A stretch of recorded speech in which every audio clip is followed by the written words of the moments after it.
Hello everyone and welcome back to the Horror Hut. Before you drift off, it would be a nice idea if you could leave a comment to let me know where you are listening from. Please don't forget to give the video a like and subscribe to the channel. Right, let's get comfy and relaxed, and let's begin. Story 1, Voices in the Pit, Haunting Asylum Broadcasts.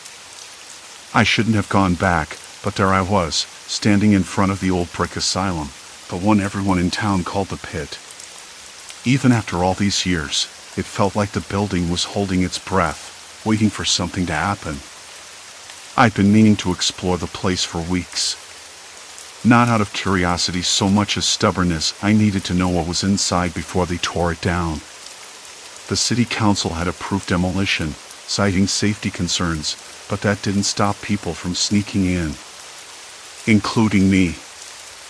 I thought I was just chasing a story, something to pull me out of the rut I've been stuck in since losing my job at the local paper. But now, standing there, the air tasted stale and metallic, and the weight of the asylum's history pressed down on me.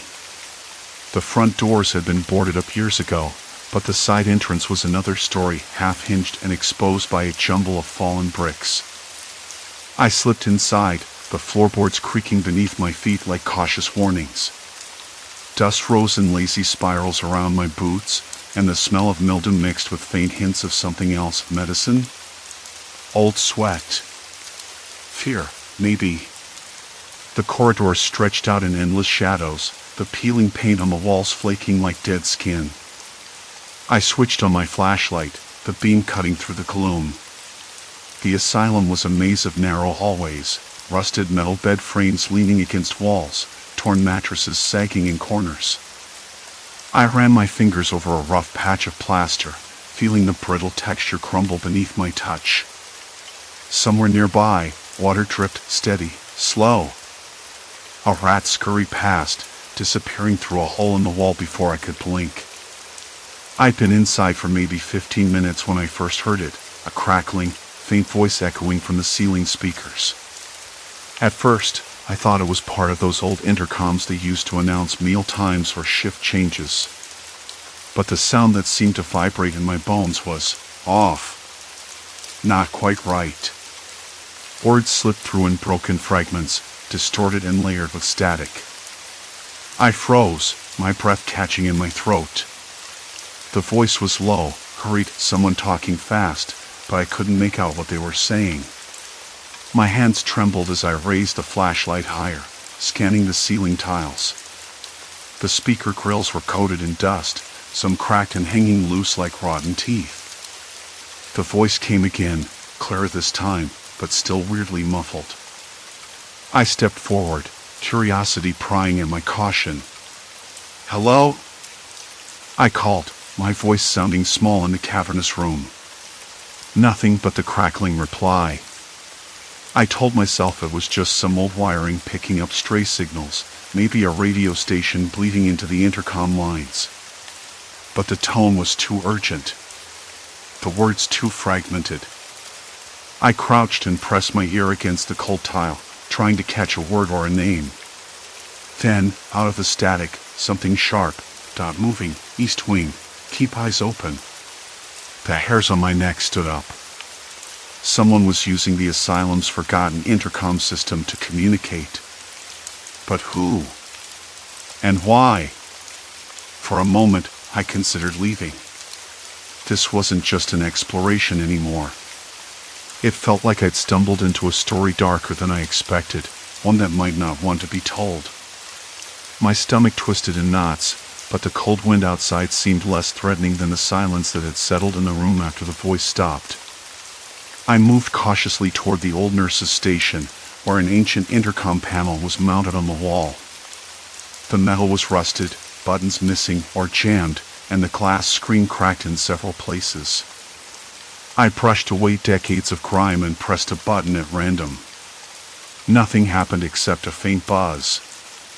Then, suddenly, the voice came back.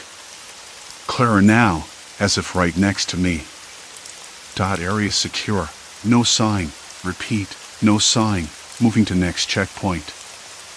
I stumbled back, heart hammering. That wasn't pre-recorded. That was live. Someone was inside the building. Someone who didn't want to be found. I swallowed hard and scanned the room again. My flashlight flickered. A cold sweat broke out along my spine. The air smelled sharper now, like ozone mixed with dust and something I couldn't place, maybe fear itself. I debated leaving right then, but the pull to know more was stronger. I had to find out who was talking, where they were, and what they wanted. My fingers shook as I pulled out my phone, but the screen stayed stubbornly black, no signal. Not surprising in a place like this, I guess. The voice crackled again from the ceiling, this time with static so thick it almost sounded like breathing. Hostile, last sighting, East Corridor, be advised. I pressed my back against the wall, listening. The building creaked, settling, or maybe something else was moving. I could feel the weight of those words sinking in, thick and heavy, like the dust on the floor. I told myself it was just a prank. Maybe some kids messing with old electronics before the demolition crews came in. But the urgency, the fear, was real. I wanted to laugh at my own imagination. I wanted to remind myself that this place was empty. That no one could be here, not anymore. But the voice kept coming, crackling through the broken intercom like a ghost trapped in wires, and I couldn't shake the feeling that what I'd found was far from harmless. The air grew colder once more. The fluorescent lights overhead flickered, buzzing unevenly. I looked up and saw the shadows shifting in the corners of the room, too slow to be a trick of the light, too deliberate to ignore. I wasn't alone. Not by a long shot. And whatever was inside was listening. The moment the last static-laced words faded from the intercom, the silence clung to the walls like a thick, damp blanket. I wanted to move. To run. But my legs felt rooted to the spot, stubborn and uncooperative. The building's groans settled into a background hum, but my mind buzzed louder than any creak or sigh. Someone else was here. Or something. I told myself it was just some guy hiding out, maybe a drifter or a local kid fooling around. That was more comforting than the alternative. Still, the voice had sounded too real, too urgent. I edged away from the wall and peeked down the corridor. The flickering fluorescent tubes threw long, jittery shadows across the peeling linoleum floor. The hallway stretched out like a tunnel of forgotten memories, doors hanging off hinges, cracked windows boarded unevenly, stray papers fluttering in the stale air. Somewhere in the distance, a dog barked, sharp and sudden, then quiet again. I swallowed hard and shuffled forward, eyes darting to the rusty door frames. The intercom crackled again, faint and distorted, but this time it wasn't the same voice. Instead, it was a jumble of words, clipped and urgent, like a conversation recorded through a bad radio feed. Point 10-23 on Elm Street. Suspect is on foot, heading northbound. The words made my skin prickle. I stopped dead, heart thumping hard enough to echo in my ears. That wasn't the Asylum's PA system. That was something else. A radio scanner, maybe. Someone was patching police chatter through the old wires. But why? I crouched down, following the wires that snaked along the ceiling, frayed and coated in dust. They disappeared into a maintenance panel, its metal door hanging open like a gaping mouth. Inside, a small, battered device blinked weakly, a police scanner, its green light pulsing in the gloom. I crouched closer, squinting at the tiny screen and the jumble of buttons. It was old, outdated, but still working. Whoever had left it here had been listening or broadcasting for a reason. My fingers itched to turn it off, but the thought of cutting that link to whoever or whatever was inside made my mouth dry. I pressed a button, and the chatter came clearer, voices overlapping with static but distinct. Suspect spotted near the east wing, unit to converge. I swallowed and glanced back down the hallway. The east wing. That corridor. The same direction I'd just come from. The temperature dropped again. I pulled my jacket tighter around me, the fabric rough and stiff from the night's dampness. My ears picked up the faintest shuffle, a sound too deliberate to be the building settling. Footsteps. Slow, measured. I froze. No, that had to be my mind playing tricks. The place was empty now. Had to be. But the scanner crackled again, and the voice changed tone, sharper, more urgent. Unit 7, hold position. Suspect is armed and dangerous. Do not engage without backup. Armed. Dangerous. The words slammed into me like a cold wave. I swallowed hard, wishing I'd brought a flashlight with fresh batteries, or better yet, a way out that didn't involve retracing my steps through this maze of cracked walls and shattered windows. I turned the scanner off, and the voices died. The silence returned, thicker now, pressing down on my chest. I glanced around, half expecting to see someone lurking in the shadows, but the hallway remained empty, save for peeling paint and broken tile. I wanted to call someone, anyone, but my phone's screen was cracked and dead. No signal. Of course. The thought of waiting here, trapped, while some unknown person prowled the asylum made my hands tremble. I tried to steady my breath, telling myself I could manage this. I had to. I moved cautiously toward the east wing, the corridor narrowing, the air growing colder, more stagnant. The walls here were worse, chunks of plaster missing, revealing rusty pipes that hissed faintly, like faulty lungs. A faint metallic tang tickled my nose, maybe old blood or rust.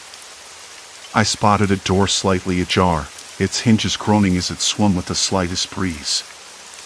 I edged closer, heart pounding, every nerve screaming to turn and run. But the scanner's voice echoed in my mind, a grim reminder that something was still here. I pushed the door open with a trembling hand. The room beyond was a small office, once used for record keeping. Dust-covered ledgers lay strewn across a battered desk, their pages yellowed and brittle. A broken fan hung limply from the ceiling, its blades frozen mid-spin. On the floor, a set of footprints caught my eye, fresh, muddied, and oddly deliberate. They led toward a narrow stairwell descending into the basement. I knelt down, tracing the prints with my fingers. The mud was still damp. Whoever had been here recently was either hiding or using this place as a shortcut. That realization sent a fresh wave of unease rippling through me. This wasn't just an empty asylum anymore. It was a trap. The scanner crackled back to life in my pocket where I'd stuffed it, startling me. The voice was frantic now. Suspect sighted, heading downstairs. Do not follow. Repeat, do not follow. I yanked the device out, pressing the off button hard. My fingers shook as I stuffed it into my jacket pocket, heart racing. If the police were already involved, the stakes were higher than I'd imagined. I debated for a long moment to turn back and get help, or push deeper into the building to uncover the truth. The silence after the scanner's warning was oppressive. I could almost hear my own breathing, sharp and ragged. The faded walls seemed to close in, the shadows crawling along the edges of my vision. I took a deep breath and headed for the stairwell. Steps creaked beneath my boots as I descended, the air growing colder and damper with each footfall. Mold clung to the walls, and the smell of decay was stronger here. I could taste it, bitter and sour at the back of my tongue. Halfway down, a faint noise stopped me, a soft tapping, irregular, deliberate. I held my breath, straining to listen. It sounded like someone knocking from the other side of a rusted gate at the hall's end. My skin prickled.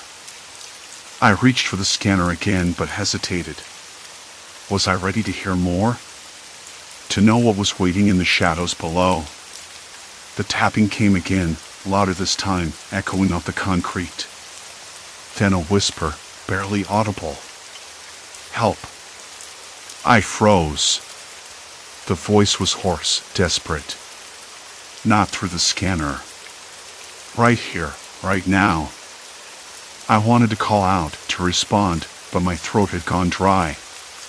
The stairwell seemed miles long, and the darkness beyond the gate was absolute. The tapping continued, rhythmic and pleading. I looked back toward the stairs, then at the locked gate. And waiting. I couldn't decide if I was walking into danger or salvation.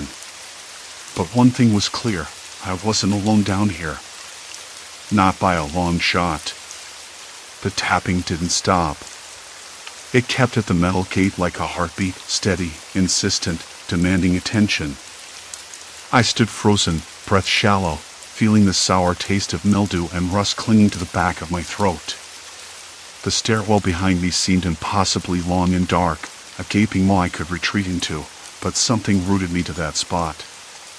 I wanted to yell back, to break the silence, but my voice caught somewhere between caution and disbelief. Then the whisper again. Help! It was barely audible, a cracked plea carried on the damp air. I scanned the gloom beyond the gate with shaking hands, but the darkness swallowed any shape, any sign of life. My flashlight flickered uncertainly, throwing weak bands of light that felt more like invitations to unseen watchers than guidance. I couldn't turn away. Not now. Not after everything.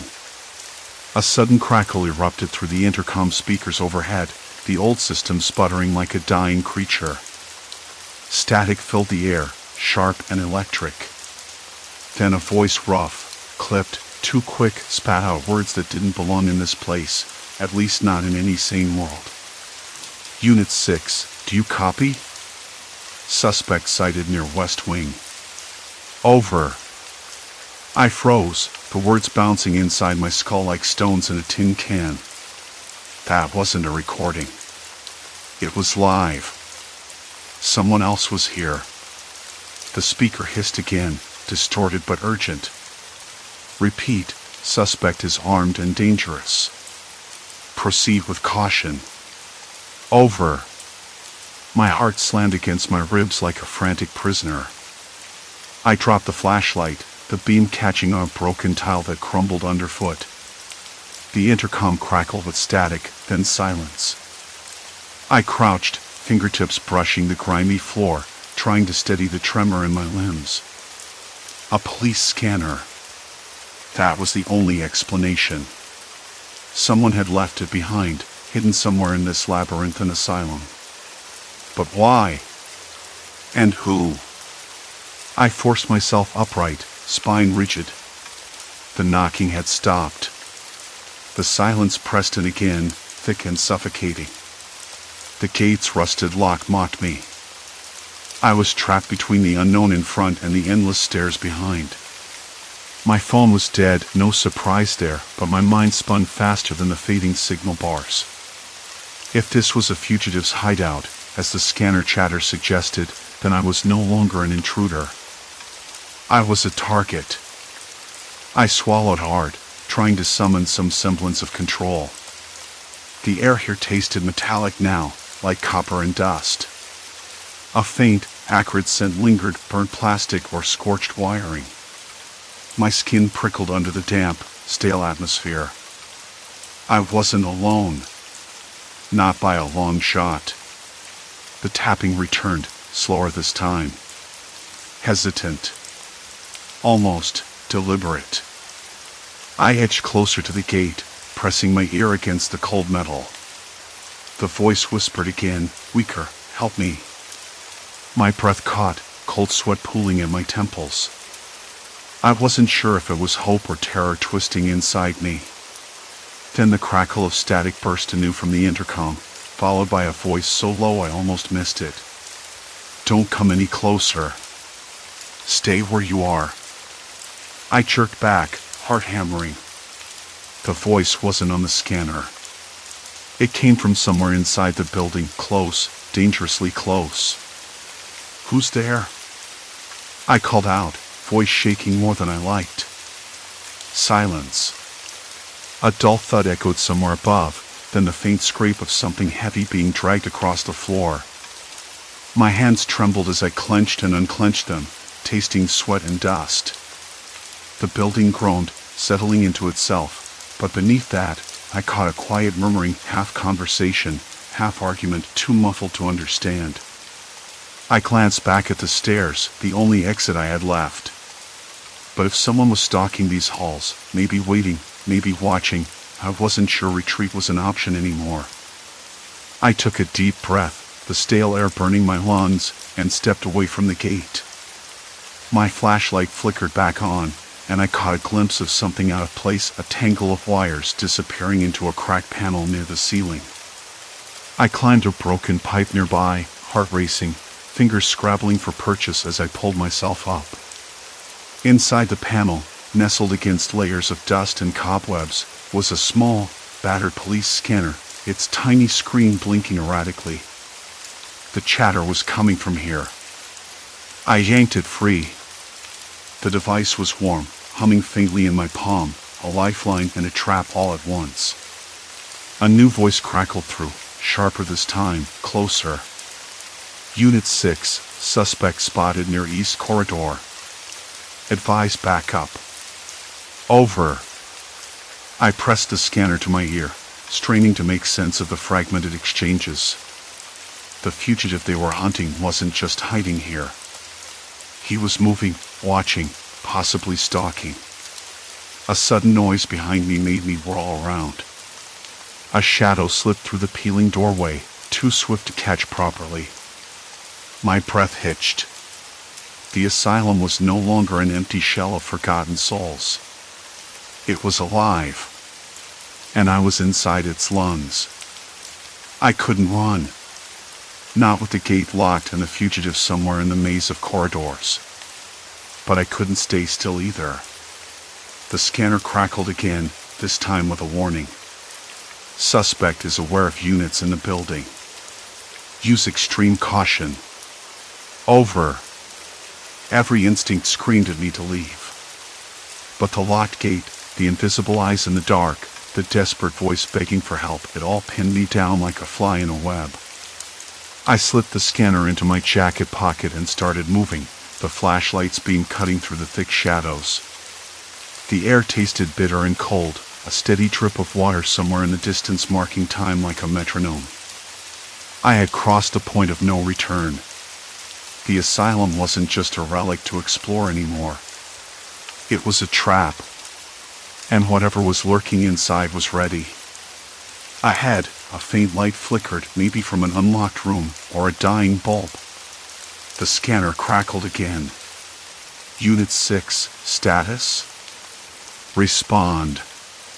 Over. I swallowed the lump in my throat and whispered back, hoping the voice was real, hoping it wasn't too late. I'm here. Silence. Then a slow, deliberate knock at the far end of the corridor. Not tapping. Knocking. My hands trembled as the darkness seemed to close in tighter. I was trapped, listening to voices that weren't meant for me, hunted by a shadow I couldn't see.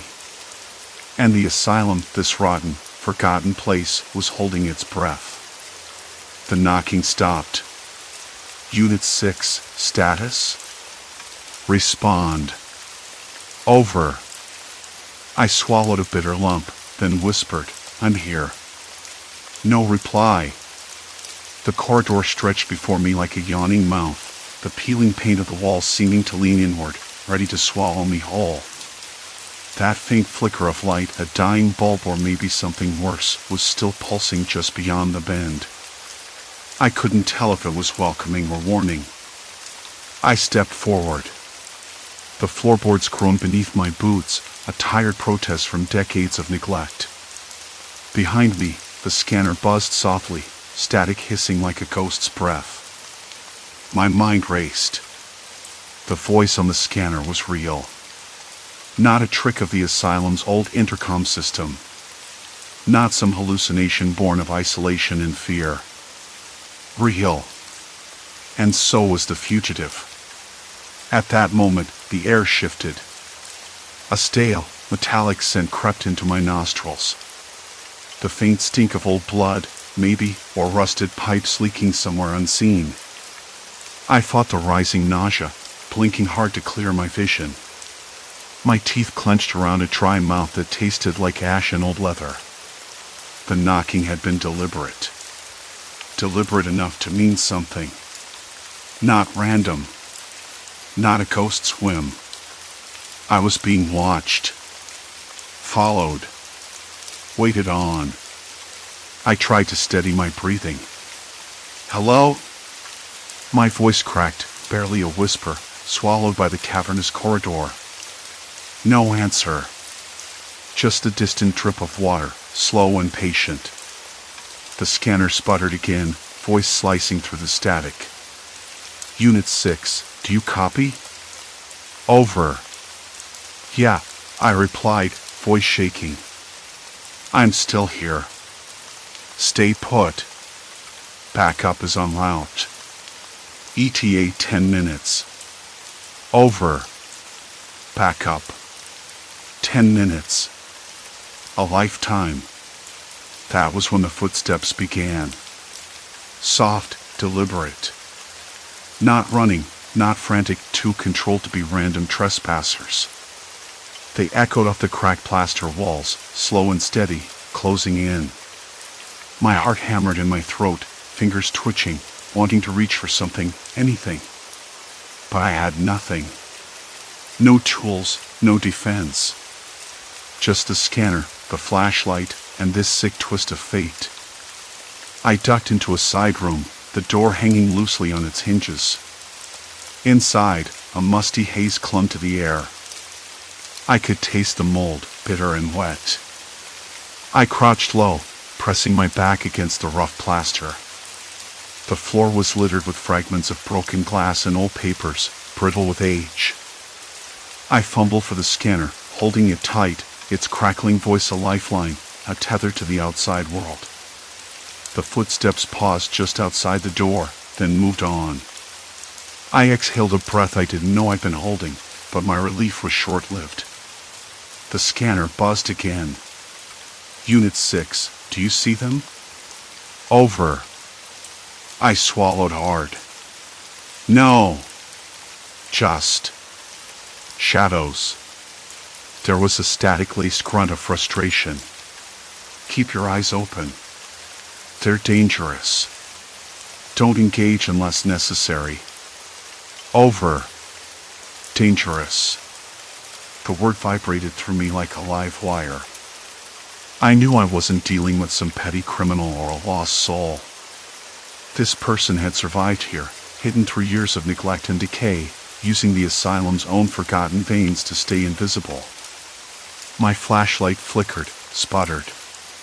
The bulb dimmed, then flared back to life. I hated how suddenly the darkness seemed to press closer, the shadows pooling at the edges of my vision. I tried to force my hands steady, but they trembled so badly the light wobbled like a flame in the wind. I thought about the scanner, how it must have been left by someone, maybe the fugitive, maybe a careless officer, and how it was now my only connection to this unseen enemy. I knew I was a pawn in a dangerous game, but I had to keep moving. If I stayed still too long, the darkness would swallow me whole. I edged back toward the hallway, each step slow, deliberate. The knocking had stopped, but I could hear breathing now. Shallow, controlled. It wasn't mine. A voice whispered through the scanner, barely audible under the static. Unit 6, be advised. Subject is aware of your presence. They're moving toward your location. Over. My chest tightened. I wanted to curse, to run, to scream. Instead, I swallowed, forcing a calm I didn't feel. Copy, I whispered. Just then, a creak from down the hall. The faintest scrape of shoes. The scent of damp earth mixed with something sharper, oil? Sweat. Fear? I couldn't tell which. I rounded the corner, the light flickering wildly overhead. The beam caught on something metal, perhaps a cart or a locker, casting long, twisted shadows. And then I saw it. A figure. Not a ghost. Not a trick of the light. A man, hunched and still as a statue, lurking just beyond the reach of my flashlight. His eyes glinted in the dim light, wild and unreadable. He didn't move, but I knew he heard me. Felt me. The silence between us was thick, suffocating. The scanner crackled again. Unit 6, what's your status? Over. I swallowed, voice trembling. I see him. He's right here. Static. A long pause. Do not engage. Wait for backup. Find a secure location. Over. I nodded, though no one could see me. My feet felt glued to the floor, every instinct screaming to flee but unable to move. The man shifted slightly, almost imperceptibly, blending back into the shadows. And then, from somewhere deeper inside the asylum, a door slammed. Loud. Sudden. Echoing like a gunshot in the dead night. The man snapped his head toward the sound. I did too. Behind him, the hallway stretched into darkness, swallowing the sound whole. The moment shattered everything. I bolted. The scanner fell from my pocket, skittering across the floor as I sprinted blindly down the corridor. The air was thick, pressing against my skin, the bitter taste of dust and decay filling my mouth. My lungs burned. The flashlight bounced wildly in my hand, casting erratic beams that caught glimpses of peeling wallpaper, shattered windows, and the endless maze of forgotten rooms. Behind me, footsteps followed. Not running, but close. Too close. I crashed through a doorway, the cold night air hitting me like a slap. Outside, the world was silent except for a distant dog barking somewhere down the street. I collapsed against the wall, gasping for breath, the scanner clutched in my hand. Static filled my ears. The voice came through again, clearer this time, urgent and real. Hold tight, Unit 6. We're almost there. Over. I looked back at the asylum, a hulking, broken beast of stone and shadow, its secrets still clutching at the edges of my mind. And somewhere inside, the fugitive waited. Watching. Hungry for the next move. The cold bit deeper than I expected that night, the damp settling into my bones as I sat on the cracked concrete just outside the asylum's main entrance. I stared up at the broken windows, those empty eyes of the place, and wondered how long that fugitive had been in there, hidden beneath layers of dust and neglect. How many nights had he moved through those halls like a ghost, unheard, unseen? I'd imagined all sorts of things, but none felt as real as that cold weight pressing against my chest, the knowledge that someone had been waiting, watching, maybe even listening. The police arrived a while later, their voices sharp, cautious. They fanned out around the building, calling into the night with radios that sounded so much more reliable than the crackling scanner I'd found. I answered their questions as best I could, trying to put together a coherent narrative from the fragments still spinning in my head. "Did you see him?" one officer asked, his breath visible in the chilly air. I shook my head. No. But I heard his voice. I mean, over the scanner at first, I thought it was the intercom system, but it wasn't. It was live police radio. He nodded slowly, the kind of nod that said he'd heard a lot of things tonight that made little sense. You sure about that? I could only nod in return. It was the truth, the only truth I had. A hidden police scanner, left behind, broadcasting real-time chatter from officers searching the building. The fugitive must have been using it, listening in, staying one step ahead. The thought made my skin crawl. Hours passed. The search ended without finding anyone. They declared the building clear, safe to be boarded up in the coming days. But I couldn't shake the feeling that the fugitive had slipped away, maybe through the tunnels beneath the asylum, or out a forgotten back door. The place was a maze, and I was sure he knew it better than anyone. Back at my apartment, the scanner sat on the kitchen table, silent now, but I couldn't bring myself to turn it off completely.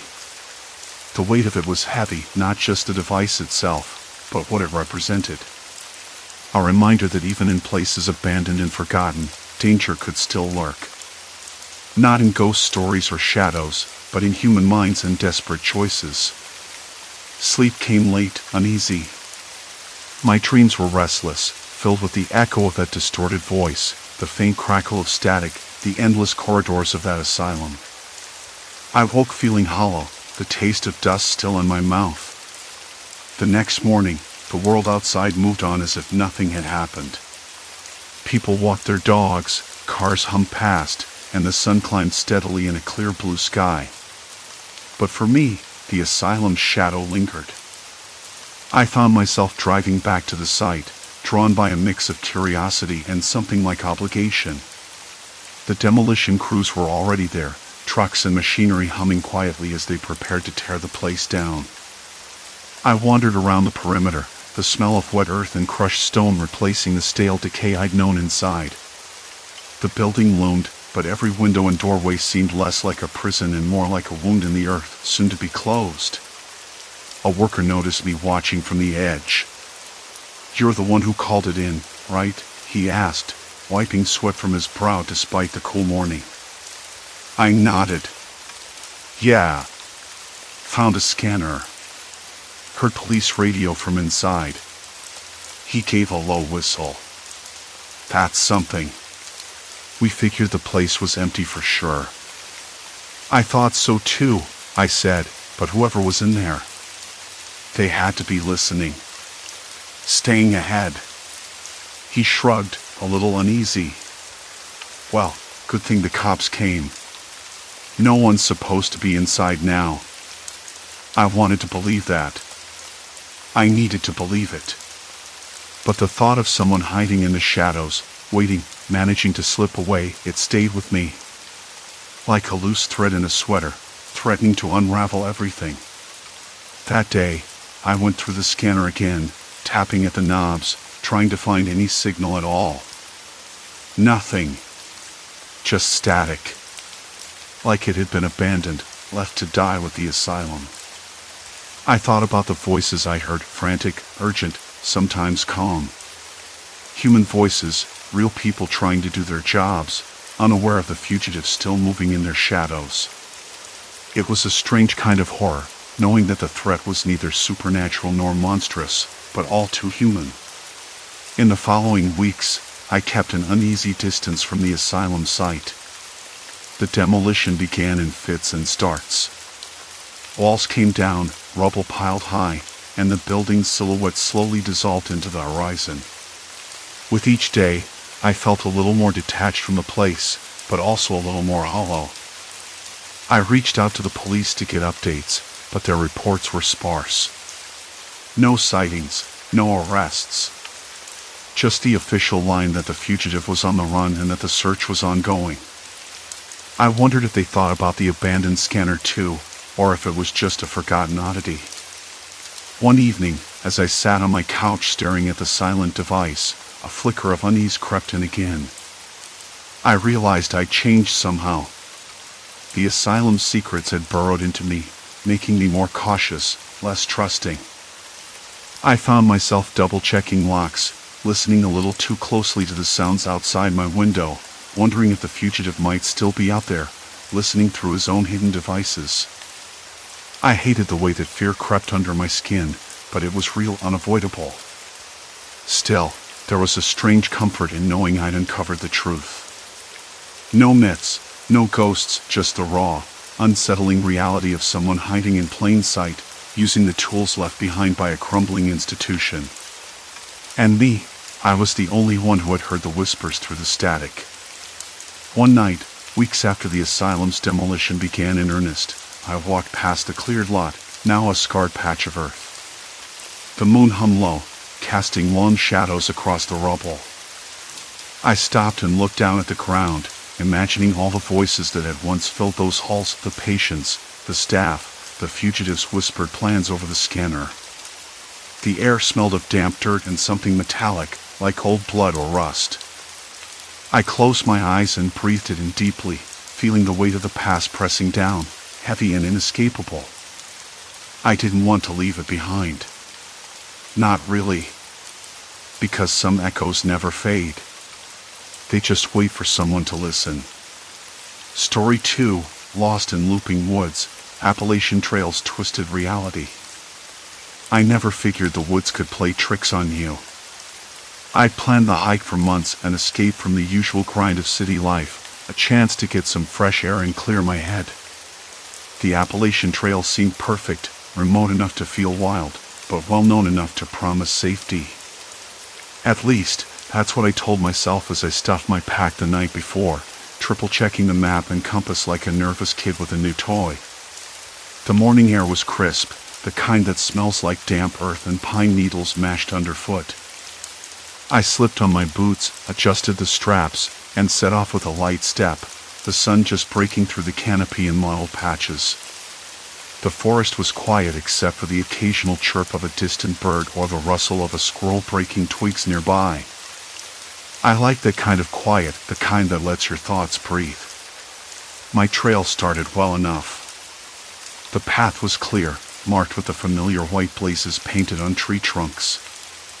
I kept a steady rhythm, the crunch of leaves underfoot a steady metronome. Around midday, I stopped on a ridge where the trees thinned out, offering a glimpse of the valley below. The air smelled faintly of moss and something else, something faint, like old paper or dust. I shrugged it off, took out my water bottle, and swallowed greedily. Later, I noticed the first odd thing. A wooden sign, weathered but still legible, pointed West Ridge Loop to the left. I remembered passing that same sign about 30 minutes earlier, but I was sure I hadn't doubled back. My stomach tightened. Maybe I'm just tired, I muttered aloud, but it wasn't convincing even to my own ears. I checked my compass. True north was steady, but the trail markers didn't seem to align with it. The path curved, then doubled back, but the trees, those tall, stoic sentinels, looked different somehow. The bark was rougher. The branches lower. The forest floor denser with leaves, the ground softer beneath my boots. I tried to shake the feeling that I was walking in circles. The afternoon sun dipped lower, casting long shadows that reached out like fingers. I found a small clearing, where the air tasted metallic and stale, almost like a closed room instead of open woods. I dropped my pack and sat on a mossy log, trying to steady my breathing. My hands trembled slightly, though it could have been the cold. Or nerves. Then I heard it, soft but unmistakable. Footsteps. Not my own. A rustle, quick and deliberate, from just beyond the tree line. I froze. The hairs on the back of my neck prickled. I scanned the underbrush, heart ticking up a notch. Nothing moved. No birds called. The forest seemed to hold its breath. Hello? I called, voice low and cautious. No answer. Just the wind picking up, shaking the leaves with a dry whisper. I stood and circled the clearing slowly. Something was off. The trail had vanished. The trees closed in tighter, branches intertwining like a woven cage. My pulse thumped. The idea of turning back felt suddenly impossible, as if the forest itself had shifted while I wasn't looking. I pulled out my phone. No signal. Not surprising this far in, but the cold pit in my stomach grew heavier. I told myself I'd lost the trail, that I'd find it again by retracing my steps carefully. But the deeper I went, the more the landscape seemed to warp. Landmarks I'd taken mental notes of, the twisted oak, the fallen birch, were nowhere to be found. Instead, new features appeared, ones I didn't recognize. I stumbled on a patch of ground that felt unnervingly smooth, like packed clay rather than leaf litter. A faint, almost imperceptible hum lingered in the air. I glanced around, but the forest looked ordinary enough.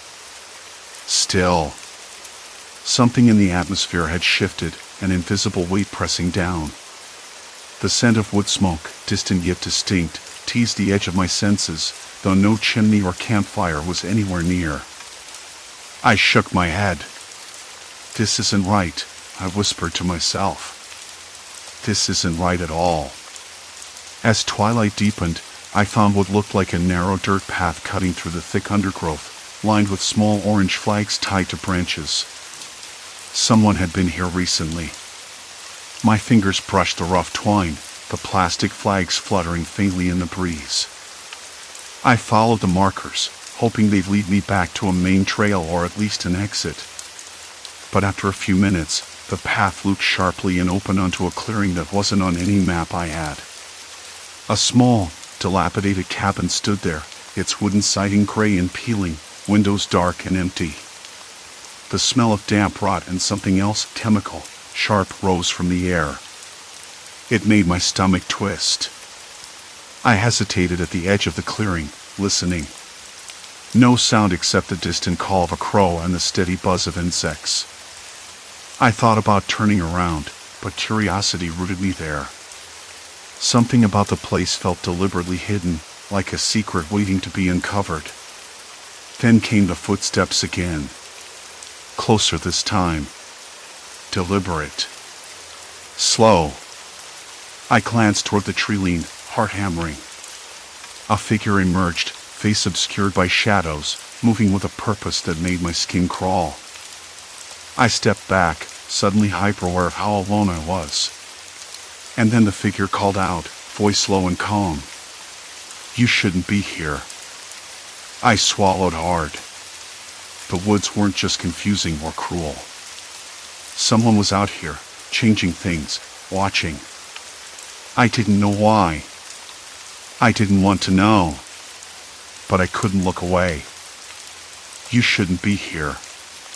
The voice lingered in the damp air like a warning carved into stone. I swallowed hard. "I'm just hiking," I said, voice tight. "I didn't mean to trespass." Another pause. The figure's head tilted slightly, like they were considering whether I was a threat or a fool. "Hiking?" The word came out flat, almost mocking. "There's no hiking here. Only wandering. People get lost." I wanted to ask why, but the words caught in my throat. Instead, I glanced back toward the trees, watching for an escape route that might not exist.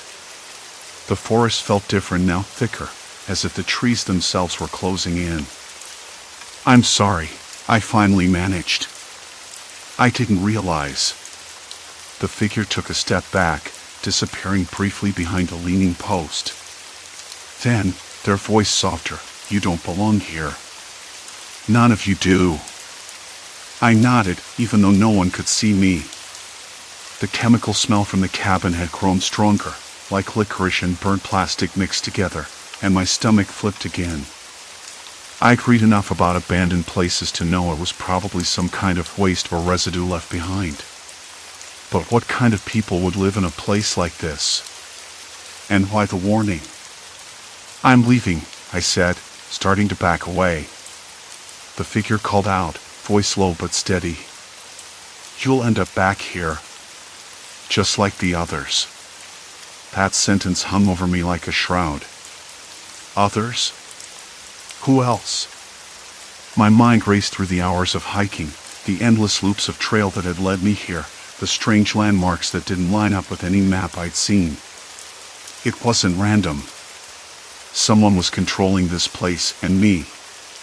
Turning sharply, I plunged back into the forest, branches snapping underfoot. The thick underbrush clawed at my clothes, and sweat dripped down my neck despite the cool air. Every step felt heavier, the trees rearranging themselves with each turn. I knew the trails weren't normal. They couldn't be. After what felt like an hour, though I wasn't sure anymore, I found myself at a small clearing. Morning light filtered weakly through the canopy, barely enough to warm the damp earth beneath my boots. The scent of pine mingled with that sharp chemical odor, and I noticed something new, faint tire tracks pressed into the mud, not old but recent. I crouched to examine them. The ruts were narrow, probably from an ATV or some small utility vehicle, but the way they looped and intersected with the footpath suggested someone had been moving around here a lot, purposefully. I traced a line with my finger, the cold mud sticking to my skin, and realized the tracks led back toward the cabin. My mind flashed to the figure's words, others, getting lost. This wasn't just a place to get turned around. It was a trap. I needed to find a way out. But first, I had to understand what I was dealing with. The forest was eerily quiet now. No birdsong, no rustle of small animals.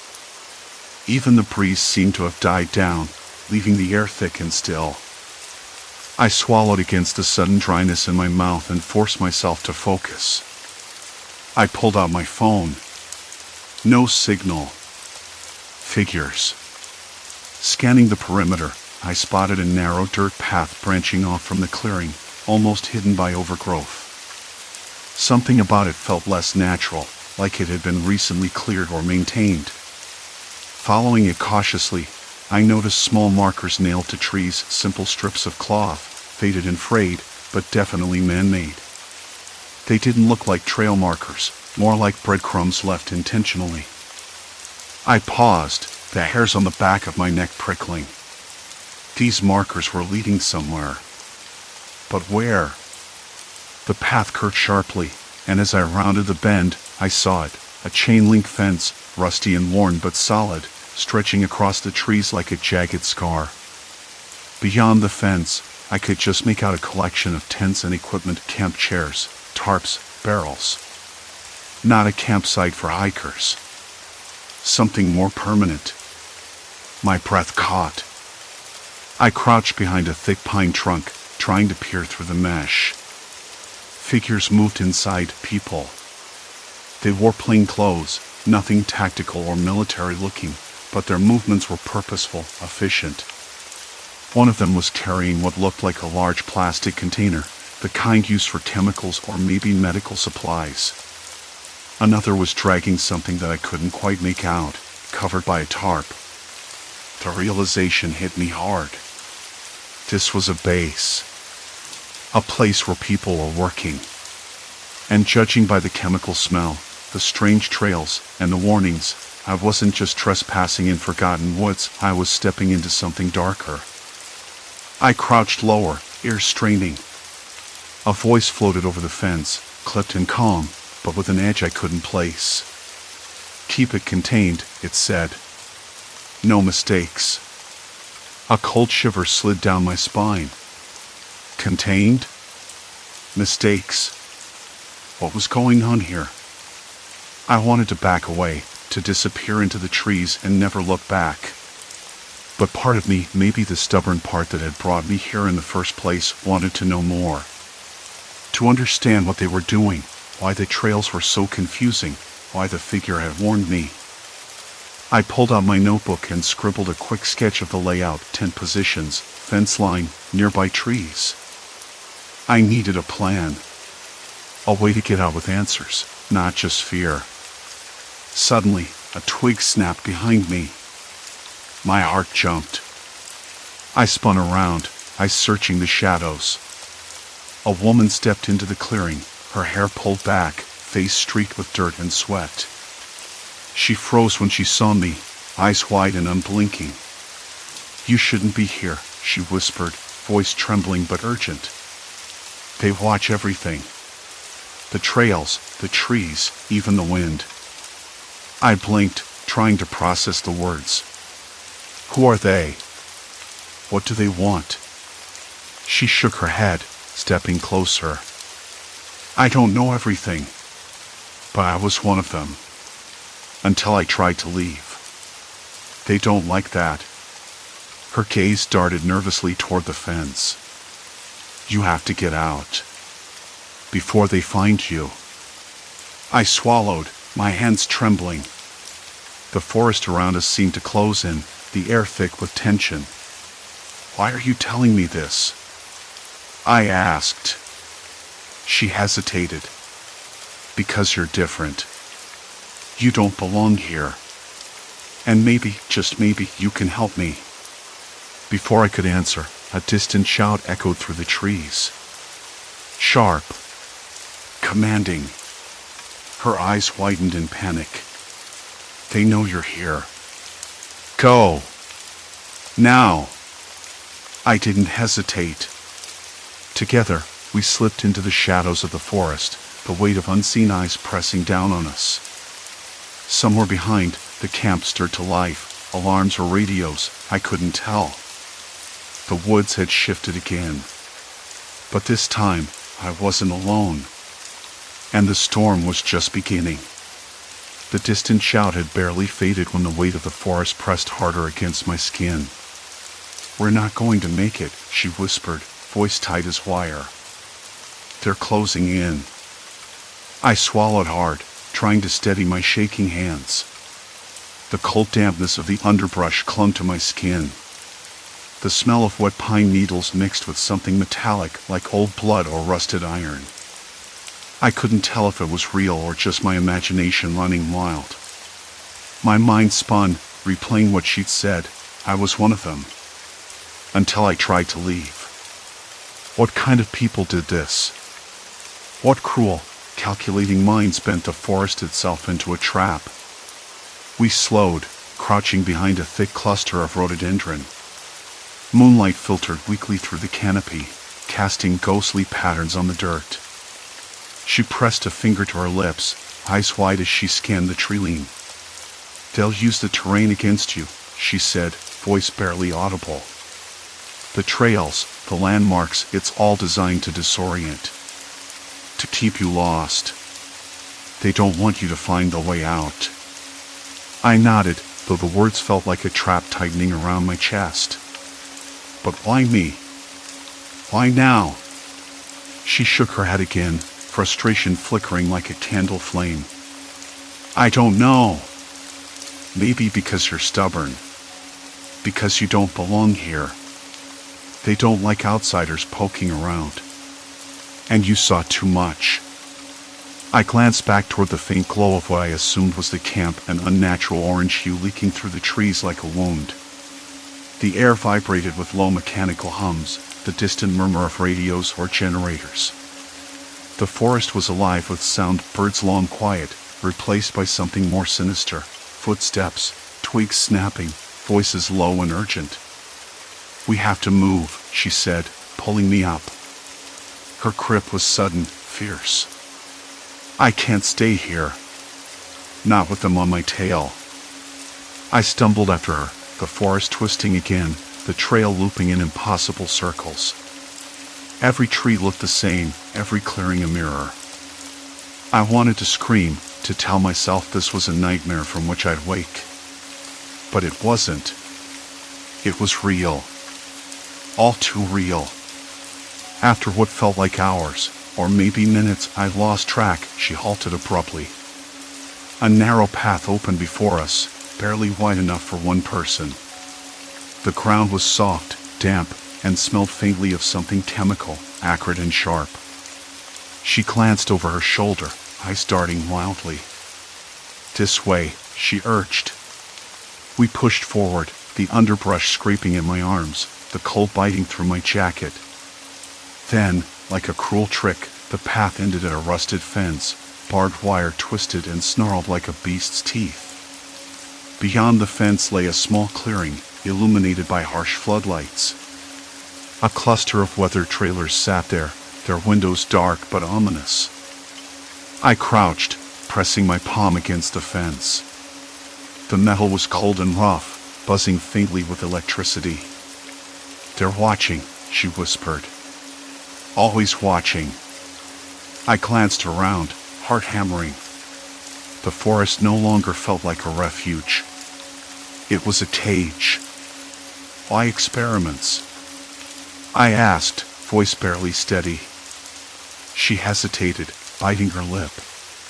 To understand behavior. To control people. They pick those they can manipulate, twist the environment until you break. They're not just trapping you physically, they're trying to break your mind. The words slid into my ears like ice. A human maze designed to fracture sanity. I thought of the shifting landmarks, the impossible loops, the eerie absence of wildlife. Every step was monitored, calculated, controlled. Suddenly, a flicker of movement caught my eye, a figure, tall and lean, slipping between the trailers. No bright uniform, just dark clothes blending with the shadows.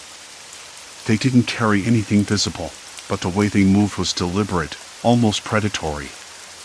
They know we're here, she hissed. We need to hide. We slipped behind one of the trailers, pressed against its cold metal side. I could feel my pulse in my throat, each beat loud enough to betray us.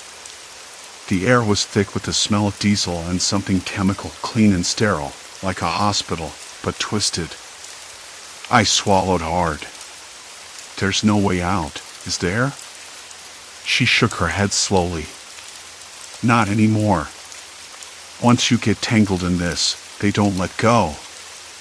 I thought I could escape before. I was wrong. The finality of that hit me like a punch. I'd come here seeking solitude, a break from the noise of the world. Now, trapped in a forest that bent reality and a camp that pulsed with menace, I realized I was part of something far darker. Something that didn't want me to leave. Footsteps drew closer, crunching on gravel.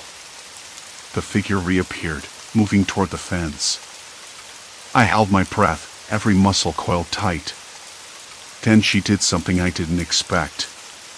She reached into her pocket and pulled out a small, cracked phone. No signal, but she tapped the screen rapidly. Why are you doing that? I whispered. Her eyes flashed with a mix of hope and despair. Because maybe there's a way to get help. Or at least leave a trail. The footsteps paused. The figure stopped, scanning the area. My throat went dry. Time slowed. Listen, she said, voice barely above a whisper. Once we move, there's no turning back. They'll hunt us until one of us breaks. I nodded, the bitter truth settling in. There was no running from this labyrinth of trees and lies. I'd crossed a line, stepped into a trap far more intricate than I'd imagined. As the figure resumed their patrol, the cold night air sharpened around us. The fence, the trailers, the endless forest, they weren't just obstacles. They were the walls of a prison designed to crush hope. And now, I was inside. A sudden crack of a branch behind us made us freeze. She tugged at my sleeve. Go, she whispered fiercely. My legs obeyed before my mind caught up, plunging us into the darkness once more, deeper into the maze, farther from any exit, and closer to whatever nightmare waited beyond the next bend.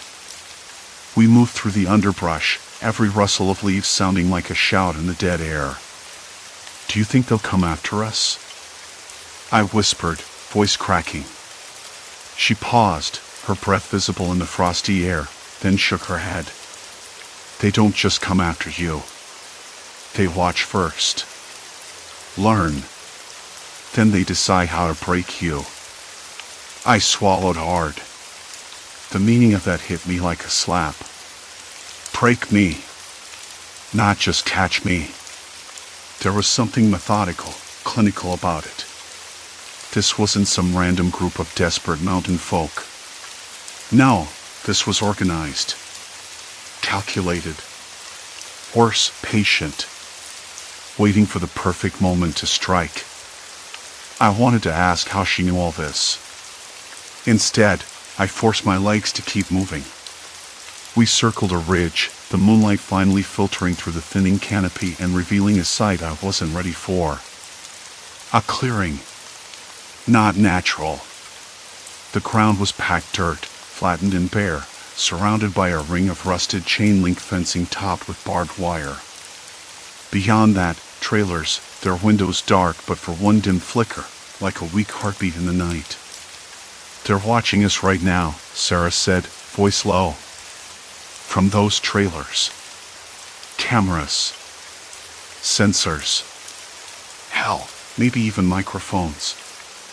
I shivered, not from cold but from the stark reality sinking in. We'd been inside their compound the entire time, the forest, the trails, the shifting landmarks, it was all a lie.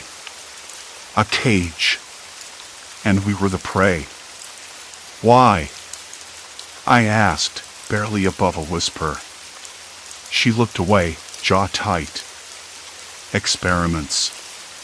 Human trials." Her voice faltered. "They don't want the outside world to know.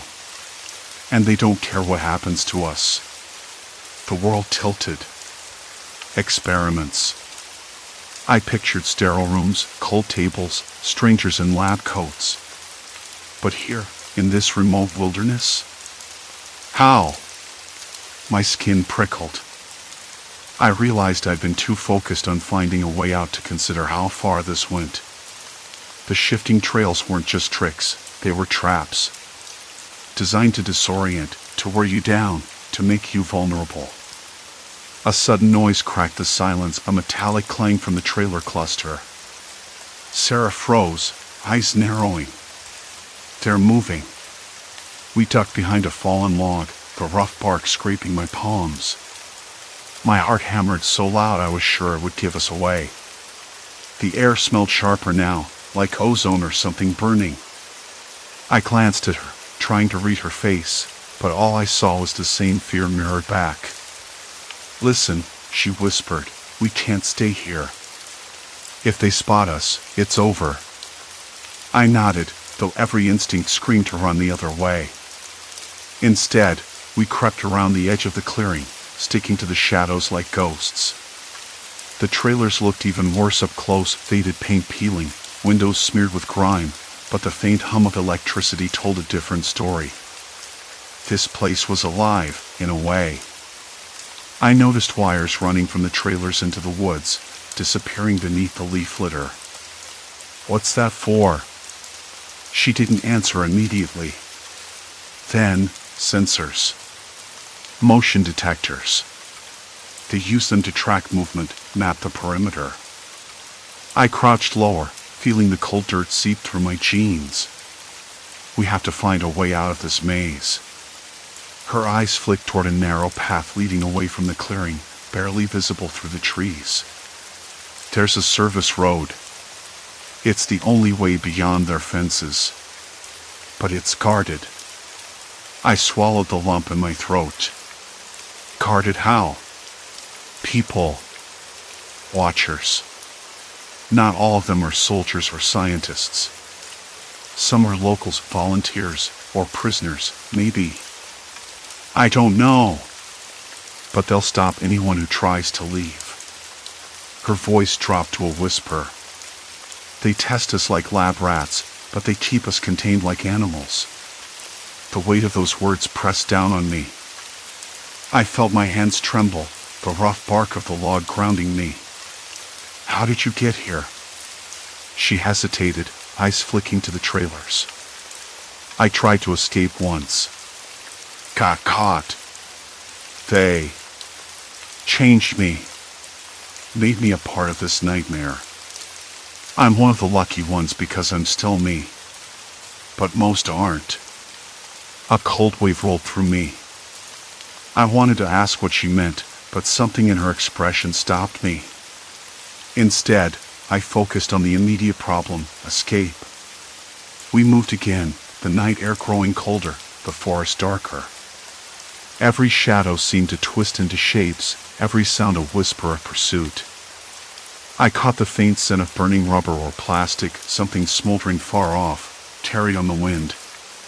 Then came the voices. Low, urgent, just beyond the trees. They weren't shouting, but there was a harshness there I couldn't ignore. Sarah pressed her finger to her lips. Hide. We slipped behind a thick stand of pines, branches scraping at my face. The voices grew louder, closer. A pair of figures emerged, moving with purpose. 2 men, their faces obscured by hats and scarves, carrying equipment I couldn't identify. They paused, scanning the woods, voices dropping to murmurs. "Did you see anything?" one asked. "Nothing yet." "Keep moving." The tension in the air was suffocating. I barely dared to breathe. Sarah's grip on my arm was tight, nails biting into my skin. Once the men passed, disappearing back toward the trailers, I exhaled slowly, the cold air burning my throat. "We can't outrun them." "No," she agreed. "We have to be smarter." That's when I noticed it, a faint glow through the trees ahead, a dim, flickering light, not like the trailer's weak bulbs but something else. A lantern? A fire? Either way, it was a beacon in the dark. "Should we check it out?" I asked, my voice barely steady. She shook her head quickly. "No. That's where they bring the people they catch. The ones they want to study more closely." A shiver ran down my spine. The thought of what happened to those people was unbearable, but the truth was undeniable. I had to push forward.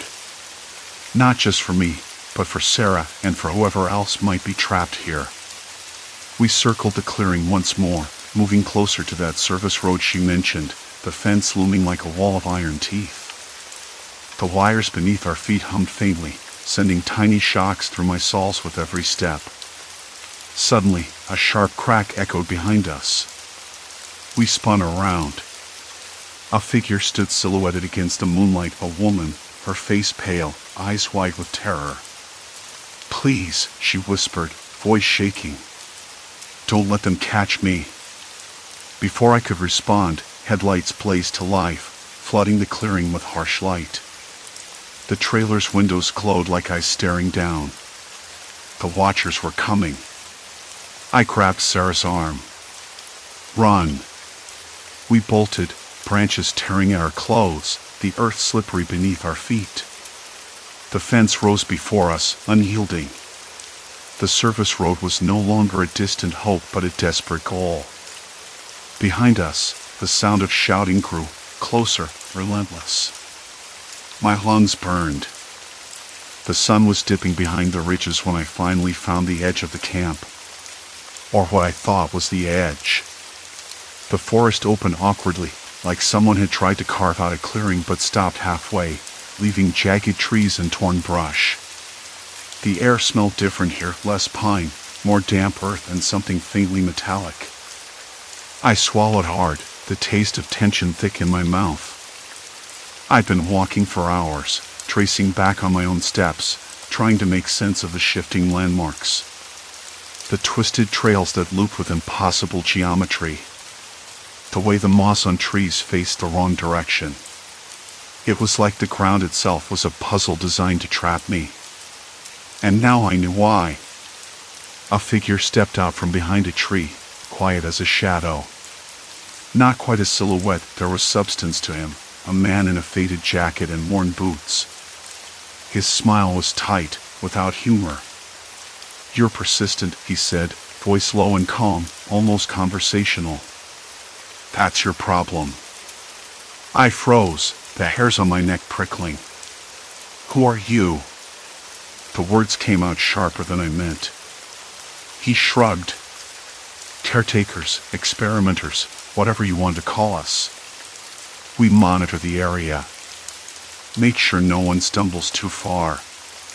"Why?" I asked, the sound of my own voice hollow in the vast quiet. "Safety," he said. "For you. For us. This place isn't like the rest of the Appalachians. It's special. We keep it that way." I wanted to laugh, but the lump in my throat stopped me. Special? That word didn't fit the dark, tangled forest or the way the paths seemed to twist just out of reach. "You mean to trap people? To experiment on them?" He nodded slowly, eyes sharp and unblinking. We learn. We adapt. You're part of that now. The implications settled over me like a cold rain. I wasn't lost because the mountains were cruel or my map was wrong. I was trapped, watched. A subject in a twisted test. I could feel the weight of every step I'd taken, every wrong turn. The forest was their lab, and I was their specimen. Listen, I said, trying to keep my voice steady. I don't want trouble. I just want to leave. His eyes flicked to the west, where a faint path disappeared into the shadows. You can, but not alone. You'll come back. They always do. Who? I pushed. The others. The ones who tried before you. Some stayed. Some didn't. That made my stomach churn. I'd heard the rumors, a few hikers missing each year, never found. I thought it was just bad luck or accidents. Now, it was something else entirely. He stepped closer, lowering his voice. You're stronger than most. That's why you lasted this long. But strength doesn't matter here. I searched his face, looking for any sign of mercy. Instead, I found something colder, more calculating. What do you want from me? Information. Reactions. Limits. We need to understand how people break. The thought made my hands tremble. Not with fear, exactly, but a raw, aching frustration. I wasn't going to be a lab rat. Not without a fight. Let me go, I said quietly. Please. He didn't answer right away. Instead, he turned and gestured toward the clearing. Follow me. There's someone you should meet. I hesitated, then followed. Every step felt heavier, like I was sinking deeper into a nightmare I couldn't wake from. The clearing opened into a small compound, makeshift cabins, a few solar panels, and a chain-link fence that wrapped around it like a cage. Inside, I saw others. People like me, disheveled, wary, their eyes flicking toward me with a mix of hope and resignation. Some sat silently, staring at the ground. Others moved with nervous energy, pacing or fidgeting with anything they could find. A woman approached, her hair tangled and streaked with dirt. You made it, she said softly. Most don't. Her voice was rough but steady. How long have you been here? I asked. Too long. She looked away, biting her lip. They watch everything, control everything. The trails, the trees, even the weather patterns sometimes. It's all part of the experiment. A cold wind whispered through the camp, carrying the faint sound of distant engines, far away but unmistakable. The world outside still existed, but this place felt like a bubble, isolated and deliberate. I sank onto an upturned log, exhaustion crashing over me. My fingers dug into the rough bark as the reality sank in. I wasn't just lost in the mountains. I was caught in a web woven by people who saw me as data, not a person. The woman sat beside me. We've tried to leave. More than once. But the path's close behind us, or we find ourselves back here, with no memory of how. I swallowed hard. How do you live like this? She smiled bitterly. You don't. Not really. The sun vanished completely, and the camp lights flickered on, weak and yellow against the encroaching dark. I closed my eyes for a moment, trying to steady the chaos inside. This wasn't just a story about getting lost. It was a story about losing yourself. But I wasn't ready to stop fighting. Not now. The next days were a blur of whispered plans and stolen moments. The others shared what little they knew, patterns in the shifting trails, weak spots in the fence, times when the watcher's attention slipped. Each detail was a thread we clung to, fragile but vital. I learned to listen to the wind, the distant calls of animals, the subtle changes in the air. The landscape wasn't supernatural, it was engineered. Every signpost, every tree, every bend in the path was deliberate. One night, I lay awake, the rough canvas of the cabin scraping my cheek.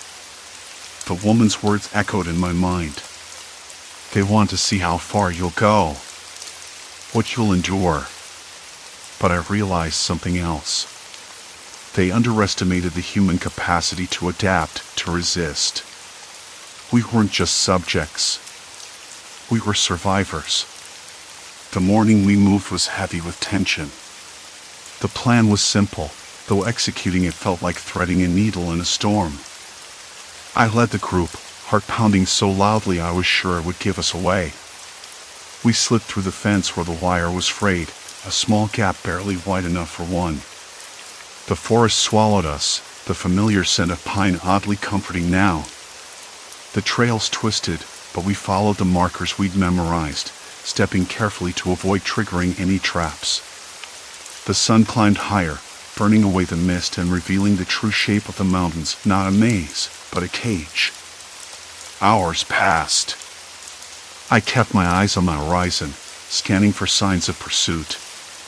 The silence was oppressive, broken only by the crunch of leaves and the occasional whisper of a bird.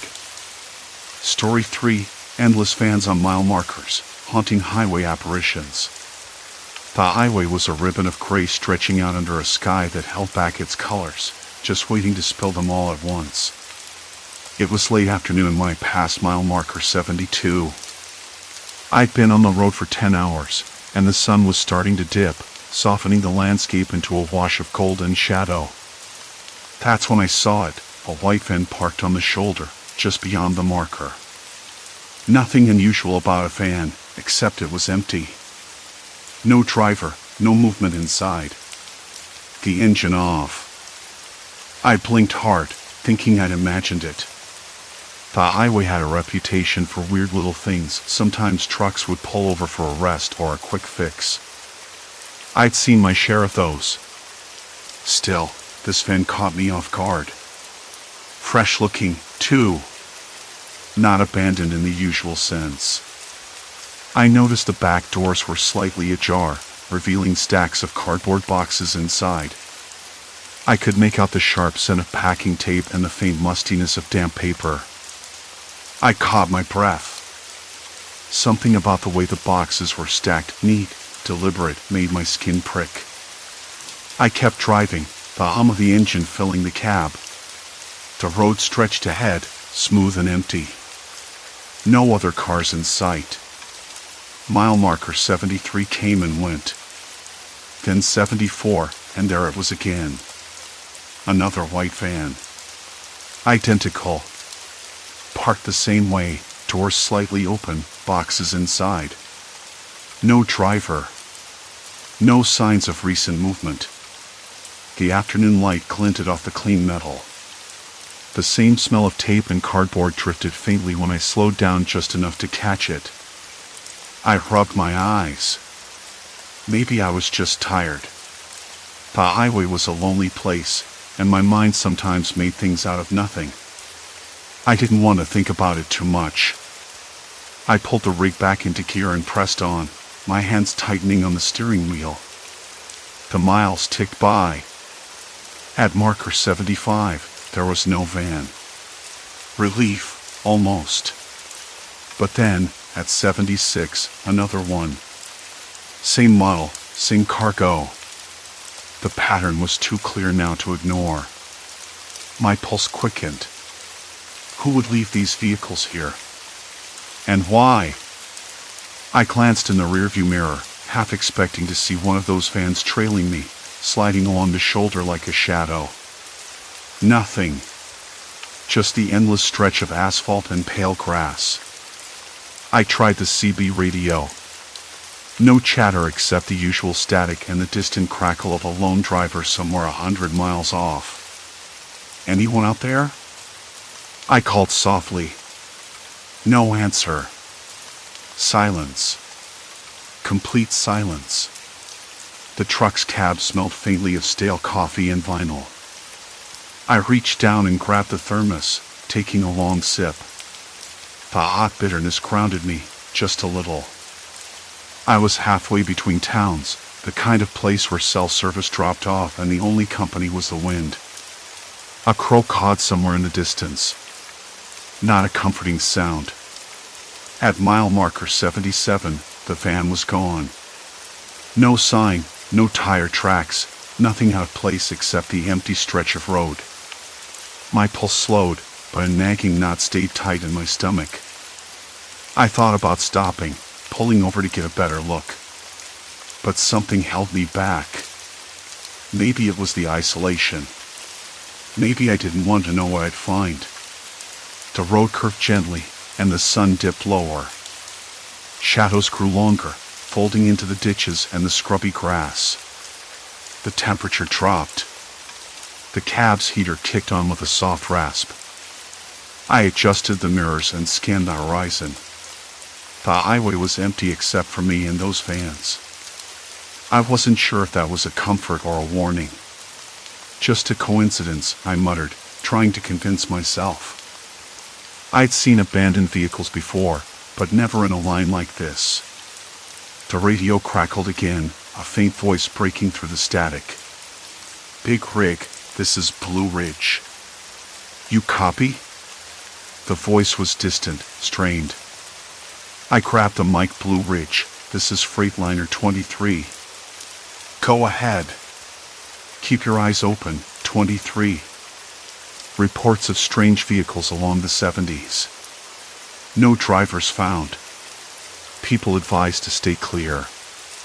My hand trembled just a little. Strange vehicles? You mean the vans? Affirmative. Same make, same cargo. No owners in sight. Dispatch recommends caution. I swallowed hard, the dry taste thick on my tongue. Understood. The radio went silent again. I looked ahead. The next mile marker was 78. If the pattern held, there'd be another van waiting. I slowed the truck, the tires crunching softly on the gravel shoulder. There it was. Parked just like the others, doors cracked open. The boxes inside looked fresh, untouched. I blinked. The quiet was almost too complete. No wind, no birds, not even the hum of insects. Just that van, waiting. I was about to pull closer when I noticed something odd. The boxes had labels, shipping tags printed hours ago from a distribution center I'd passed earlier in the day. The cargo was real. Fresh. Someone had packed these vans and left them here deliberately. I sat back and exhaled slowly. Why? For whom? The questions churned in my mind like a storm cloud. I checked my watch. I'd been driving nearly 12 hours. Fatigue was likely making me see patterns where none existed. Still, I couldn't shake the feeling. I wasn't alone on this highway. Something was out there, watching. Waiting. I reached for my phone, hoping for a signal. Nothing. Just the cold black glass staring back. The sun vanished behind a ridge, and the temperature dropped another few degrees. I turned on the cab lights, the warm glow cutting through the gathering dusk. Somewhere, a dog barked a sharp, sudden sound that echoed across the empty fields. It made me jump. I laughed nervously. Get a grip, I told myself. It's just a dog. But deep down, I knew this was no ordinary run. Something wasn't right. I glanced again in the mirror. The empty road stretched behind me, but the feeling of being followed didn't fade. No engines. No headlights. Just the quiet and those vans. I settled back into the seat, my eyes flicking between the road and the next mile marker. The night was coming fast. The night had settled into a thick, almost suffocating quiet by the time I pulled up the highway and onto the gravel shoulder near the third abandoned van. The truck's engine idled low, a steady hum beneath the chorus of crickets and the occasional rustle of dry grass swaying in a breeze I could barely feel. The temperature had dropped enough that the cab's warmth felt like a small island against the chill crawling in through the cracked window. My hands were still trembling when I reached for the door handle. A dog barked again, sharper this time, not far off but hidden somewhere in the black beyond the trees. I swallowed hard. I know how that sounds, like I was losing it, but something about the sound didn't sit right. It wasn't random. It was deliberate, like a warning. I stepped out, the gravel crunching under my boots, and the smell of damp earth mixed with something faintly metallic, like rusting steel. The van sat exactly as I'd seen before, white, nondescript, windows dark and uninviting. The rear doors were shut tight. No lights. No movement. I circled the vehicle slowly, flashlight in hand, trying to catch any hint of life or recent activity. The beam caught a sticker on the rear bumper, a faded logo for some delivery company I didn't recognize, the edges peeling like dry skin. I crouched, shining the light under the van, and saw fresh tire tracks pressed into the gravel, still crisp and distinct. Whoever left this van hadn't been here long. My breath formed little clouds in the cold night air. I shivered, rubbing my arms, trying to shake the sense of dread creeping up my spine. There was a sound then, a faint thud from inside the van. My heart jumped. I froze. "Hello?" I called, voice low but steady. No answer. The thud came again, rhythmic, deliberate, like something or someone moving within. The cargo doors wouldn't budge when I tugged, locked tight. But that sound, it wasn't mechanical. I stepped back, suddenly aware of how exposed I was. The highway was a sliver of black ribbon behind me, the only light the dim glow of distant mile markers. The dog barked once more, closer now, a warning perhaps, or just a restless animal. I climbed back into the truck, locking the door behind me with a quick click. The warmth of the cab was a relief, but the tight space felt like a trap. I stared out the windshield, eyes searching the dark horizon, but the road was empty, no headlights, no sign of movement, no other vehicles. I reached for my phone again. Still nothing. Not even a flicker of signal. The screen was as dead as the road around me. I pulled out the logbook and flipped it open, the pages rustling softly. I'd been driving for nearly 12 hours straight. Fatigue was probably messing with my head, but I couldn't shake the feeling that those vans were more than just abandoned vehicles. There was a pattern here. A message. Something hidden. The next mile marker was only a few clicks ahead. I debated pushing on or waiting for daylight. But sleep wasn't an option. Not with this gnawing suspicion clawing at my mind. I started the truck and eased back onto the highway, headlights slicing through the darkness. The moon was a faint sliver high above, barely lighting the way. The road stretched out endlessly, empty except for the occasional silhouette of a van parked like a ghost at the markers. At mile marker 4, the van was there again. Same model, same dull white paint, windows dark. I pulled alongside and slowed to a crawl. The cargo area was slightly ajar this time, just enough for a sliver of dim light to escape.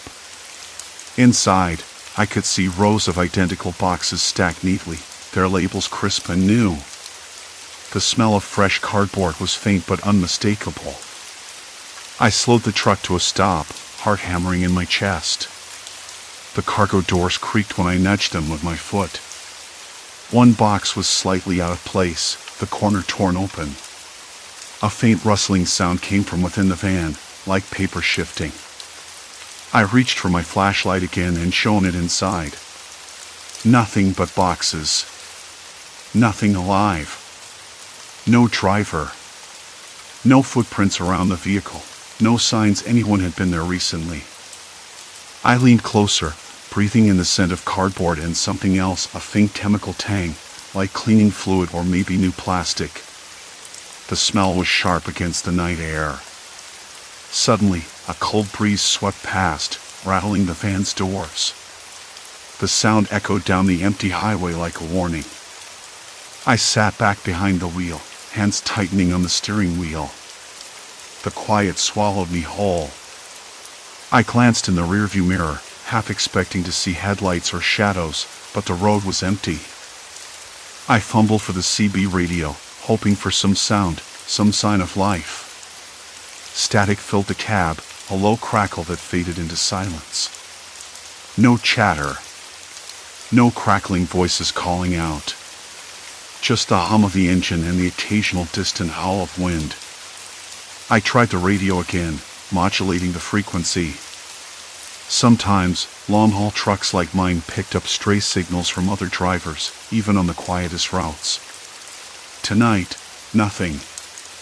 A sudden thought struck me: what if the drivers of those vans weren't missing? What if they were watching, hidden somewhere just off the road? Maybe this was some kind of trap. A snarl of vehicles staged to corral anyone who came this way. I shook my head, trying to clear the spiraling thoughts. But the feeling wouldn't go away. My skin prickled under the cab's artificial glow. The night dragged on. I kept driving, mile marker after mile marker, each van identical to the last. Each with fresh cargo inside. Each empty of any sign of its driver. The road felt like a loop, stretching into infinity with no end and no escape. Somewhere behind me, a faint light flickered, quick, like a signal. Or a warning. I glanced in the mirror again. That time, I thought I saw movement, a shadow slipping behind the trees. I blinked hard, and it was gone. I talked to myself to stave off the creeping panic. "It's just a trick of the light," I muttered. "You're tired. You're imagining things." But the unease gnawed deeper. The thought of being watched, of being hunted, pressed down on me like the heavy night air. I made a decision. I couldn't drive blind anymore. I needed to know what was really going on. I pulled over at the next rest area, an old wooden structure half swallowed by weeds and thyme. The air smelled of rot and old diesel fumes. The place was deserted except for a flickering fluorescent light buzzing weakly above the boarded-up bathrooms. I grabbed my flashlight and stepped out into the cold. The silence was thick. I could hear my own breathing, ragged in the quiet. Footsteps echoed somewhere behind me. I spun around, shining the dim light that cast long, dancing shadows, but there was nothing, just empty asphalt and shadows stretching like claws. I walked toward the edge of the lot, where the trees pressed close to the pavement. The branches rustled softly, as if whispering secrets just beyond hearing. Then I heard it again, footsteps, deliberate and slow, coming closer. The thought chilled me to the bone. I froze, every muscle coiling tight. The beam of my flashlight sliced through the dark, but found nothing. No shapes. No faces. The footsteps stopped. Silence. Complete silence. My breath caught in my throat. I turned back toward the truck, faster now, heart thundering. I had to get out of here. Away from this place. Away from whatever was lurking in the shadows. But as I climbed into the cab and slammed the door shut, the engine wouldn't start. The dashboard lights flickered weakly and died. That's when the phone buzzed, finally. A single text. No number. Just one word. Stop. My hands trembled as I stared at the screen. The night wasn't over. And whatever was out here wasn't done with me yet. The footsteps stopped. Just like that. The echo faded into the stillness of the night, swallowed up by the rustling weeds and the distant hum of a lone cicada. I stood frozen, my breath caught somewhere between relief and dread. The flashlight's beam jittered in my hand, casting long, twitchy shadows against the peeling wooden boards of the rest area shack. I couldn't tell if the quiet was a reprieve or a warning. I swallowed hard, tasting the metallic tang of adrenaline. My fingers trembled while tightening around the flashlight's handle. The rotten diesel fumes hummed thick in the air, almost viscous, and the faint buzz overhead felt like a heartbeat, slow and uneven. Somewhere in the distance, a dog barked not once, but a series of short, sharp yaps that cut through the silence like a warning siren. I told myself to move, to keep going. But the thought of what might be out there, just beyond the reach of the light, made my skin crawl. I took a step forward, then another, the gravel crunching under my boots. The old building groaned in the wind, its wooden frame leaning like it might collapse any second. I didn't want to be here any longer than I had to. That's when I noticed it. The faint glow from the edge of the parking lot, a pair of red taillights, dim but unmistakable. My pulse quickened. Another vehicle? Parked just beyond the rest area, where the highway stretched empty and cold. I squinted, trying to make out the shape. It was one of them. Same make, same model, same rust-streaked paint job. The exact kind I'd been passing for hours now. Parked perfectly parallel to the mile marker sign, just like the others. But this one wasn't empty. I edged closer, every nerve alive, every sound magnified. The truck's flatbed was loaded with fresh cargo, blue tarps covering stacks of plywood, crates of canned food, and what looked like bottled water. All untouched. No sign of a driver. No footprints around the tires. The gravel was smooth, undisturbed. I circled the truck, flashlight catching the glint of plastic straps and the faint sheen of condensation on the bottles. The air smelled sharper here, cooler. Clean, almost. It didn't make sense. Why leave good supplies behind? Why abandon the vehicle without a trace? As I stared, the hairs on the back of my neck stood up.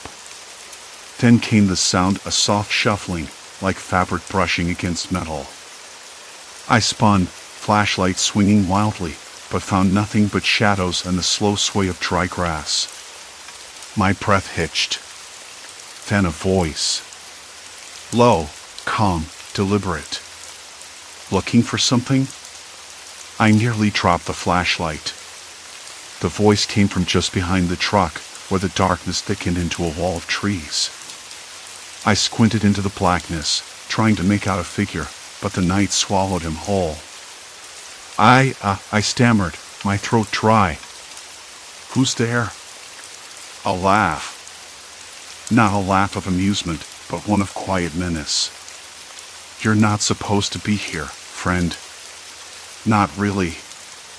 You're in the wrong place. The weight of those words hit me like a punch to the gut. I swallowed again, fighting the urge to bolt. My mind raced, flipping through every scenario I could think of. Was this some kind of trap? A game? Or worse, something far more organized? Look, I said, forcing my voice steady, I don't want trouble. I'm just passing through. You don't get to pass through anymore, the voice said, closer now. This road's closed. For good. I took a cautious step backward, my boots scraping gravel. The light from the truck's taillight stretched long and thin across the pavement, but the figure remained in the shadows. I wanted to call out again, ask who he was, why the trucks were abandoned, but my mouth felt dry, stuck. Then I noticed something else on the flatbed, beneath the tarp, a small flash of something pale. I edged closer, flashlight beam falling on a clipboard, its papers fluttering in the wind. The top sheet was a log, a manifest of the cargo, but more than that. Names. Dates. Notes. And then a single word repeated over and over. Stopped. Stopped. What did that mean? Were these shipments halted? Or were the drivers stopped? My hands tingled, and I fought the urge to look away.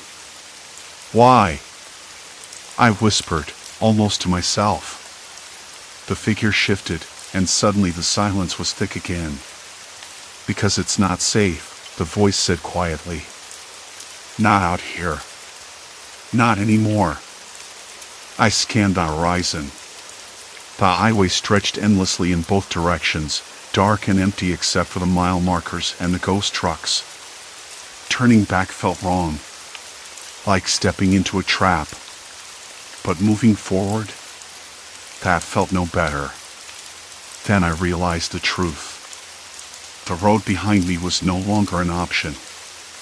I'd passed the last exit miles ago. The trucks weren't just abandoned, they were blocking the way. A chain of silent sentinels, lined up like a wall I couldn't cross. I was in the middle of something I didn't understand. Something deliberate. The highway was a cage, and I was the only animal left inside. The man stepped forward, finally visible in the weak glow of the taillights. He was ordinary jeans, a faded jacket, a baseball cap pulled low. His eyes, though, were sharp. Cold. Watching me like a predator watches prey. You don't get to walk away, he said. Not now. Not ever. A chill ran down my spine. I forced myself to meet his gaze, to hold steady. What do you want from me? I asked. He smiled, but it didn't reach his eyes. Just your cooperation. Your silence. The highway's changed. We all have to play by the new rules. The wind picked up, rattling the tarp and sending a swirl of leaves across the parking lot. A low fog crept through the trees, swallowing the edges of the forgotten road where no one dared to linger. I looked back down the road. Another vehicle, identical to the one I was standing beside, slowly came into view, headlights off, creeping forward like a ghost. The trap was closing. No way out. No turning back. The point of no return had arrived. The wind didn't just pick up, it howled, sounding like a freight train barreling through the empty highway, rattling the tarp on the truck behind me until it flapped like a rag caught in a storm. The man's voice stuck in my throat, his cold eyes boring into mine as if waiting for some invisible signal to spring the trap shut. I wanted to blink, to look away, but my gaze held firm, because if I showed the slightest weakness, he'd know. You don't get to walk away. Not now. Not ever. Those words settled like ice in my chest. My hands clenched on the steering wheel, knuckles whitening. I could taste the dust in the air, dry and bitter, mixed with something else, something metallic, like old brake fluid or rusted iron. The night smelled wrong, like a basement left sealed for years. I swallowed hard. What do you want from me? I repeated, voice rough. The words felt useless, like shouting at the wind. He stepped closer, the dim taillight catching the edge of his jaw. Cooperation, he said, voice low, almost too casual for what it meant. Your silence. The highway's changed. We all have to play by the new rules. I wanted to ask what those rules were.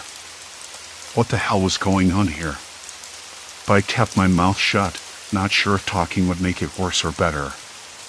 Instead, I glanced past him at the line of trucks blocking the road, those identical abandoned vehicles I'd been seeing for miles, their cargo fresh but their drivers nowhere to be found. Like a barricade made of ghosts. The man's smile didn't reach his eyes, but it was enough. Enough to make me realize I wasn't just stuck on this highway, I was trapped in a kind of living nightmare, and the nightmare had eyes. I swallowed again, then forced myself to speak. Why me? Why now? He shrugged, as if it was the most natural thing in the world. Because you're the last one who's been paying attention. You saw things. You asked questions. That makes you dangerous. His words hit harder than I expected. Dangerous. I remembered the first truck, the one at mile marker 23, the way its cab was empty but the back was stuffed with crates sealed tight, fresh enough to smell the pine needles and damp canvas inside. Who else had noticed? Was anyone else even out here anymore? I looked back at him, searching for a crack, a hint of mercy or hesitation. Found nothing. Look, I said, trying a different angle. I don't want trouble. Just let me pass. I'm not part of whatever this is. He laughed then, low and humorless. You think it's that simple? You think you're just passing through? This road isn't a road anymore. It's a perimeter. A cage. And you're inside. The wind pushed against us, carrying the scent of burnt rubber and something else, sweat, maybe, or fear. I could hear a dog barking off in the distance, sharp and angry, but no other voices. Nothing else alive except us and the trucks. I tried the door handle. Locked. Of course. The man watched me, like I was a child testing limits. Why don't you just leave? I asked, voice tighter now. You don't have to do this. He shook his head. It's not about me. It's about control. About keeping the flow steady. You've seen the trucks, right? They're carrying shipments that can't be stopped. No interruptions. No loose ends. Something in his tone made my stomach knot. Shipments. What kind? I thought about the crates, the way they were packed with care, the absence of any paperwork or personal items. No drivers. No manifests. Just silent vehicles waiting like sentries in the dark. I glanced back at the highway. Beyond the blockade, the road stretched out into nothing but blackness, the yellow lines disappearing into the void. The radio crackled faintly, static and broken signals, but no clear voices. No calls for help. I swallowed again, throat dry. Maybe I can help, I offered, trying to sound reasonable. If you tell me what you want, maybe I can make this easier. He tilted his head, eyes narrowing. You already made it harder by sticking your nose in. But maybe there's a way.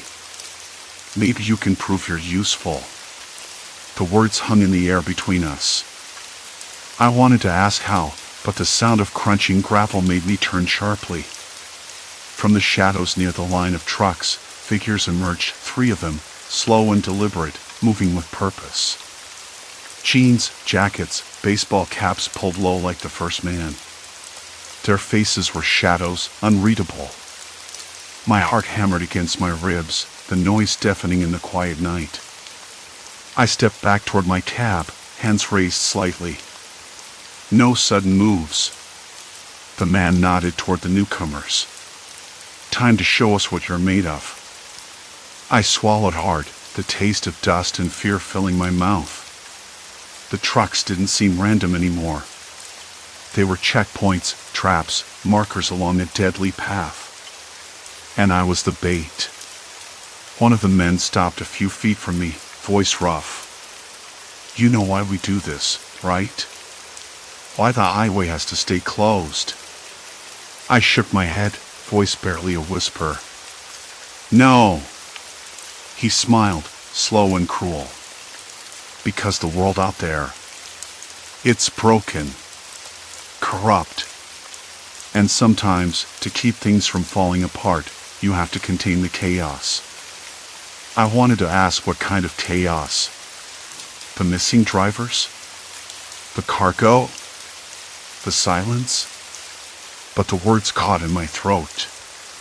Instead, I looked at the first man again, the one who'd spoken first. If I play along, if I cooperate, what happens to me? He smiled then, the first real smile, cold but clear. You get to keep moving. For now. The wind shifted suddenly, colder, sharper. Leaves scraped against the metal sides of the trucks like fingernails on a chalkboard. The distant barking stopped. Silence. Complete silence. And then, as if on cue, the convoy of abandoned trucks ahead flickered to life, their taillights blinking in unison, red eyes glowing in the darkness, signaling the start of some grim procession I was now a part of. I realized I wasn't just trapped, I was the new cargo, the new prisoner in a highway that didn't let go. The man stepped back, his shadow melting with the others. Ready? Let's move. The highway waits for no one. I hesitated, breath caught in my chest.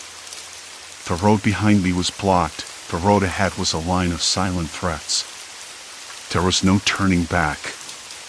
I gripped the wheel. The engine rumbled, low and steady, but my hands trembled. The night swallowed us whole. The sky was a bruised purple when I finally saw the last abandoned truck up ahead, sitting like some forgotten monument to whatever had gone wrong on this stretch of highway. I'd been driving for hours, each mile marker revealing yet another ghostly rig parked at the side of the road, its cab empty but the cargo fresh, boxes of produce, crates of tools, even a few cases of bottled water. All untouched.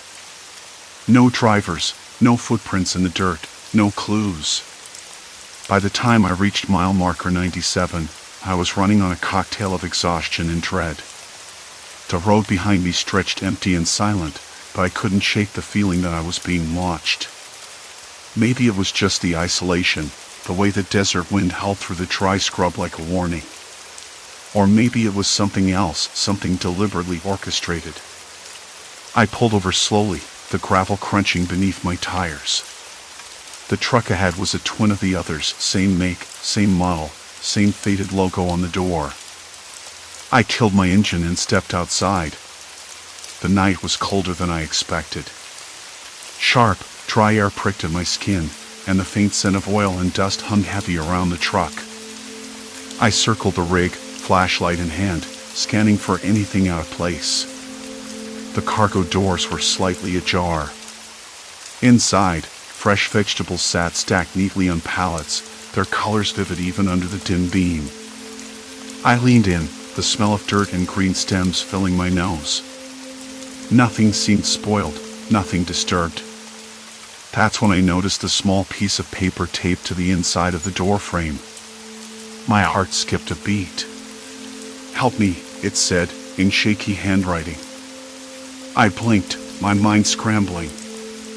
I'd been trying to convince myself this was all some bizarre coincidence, but this was deliberate. Someone else was here. Someone trapped or hiding. I called out softly. "Hello? Anyone there?" Only silence answered, thick and unyielding. Backing away, I heard the faint crunch of gravel. Turned sharply, flashlight slicing through the darkness. Nothing but the empty highway and the occasional flicker of distant headlights, too far to be real. I climbed back into my cab, hands trembling as I locked the doors. The radio crackled, static at first, then a voice low, tense, almost a whisper. "Don't trust them." I froze.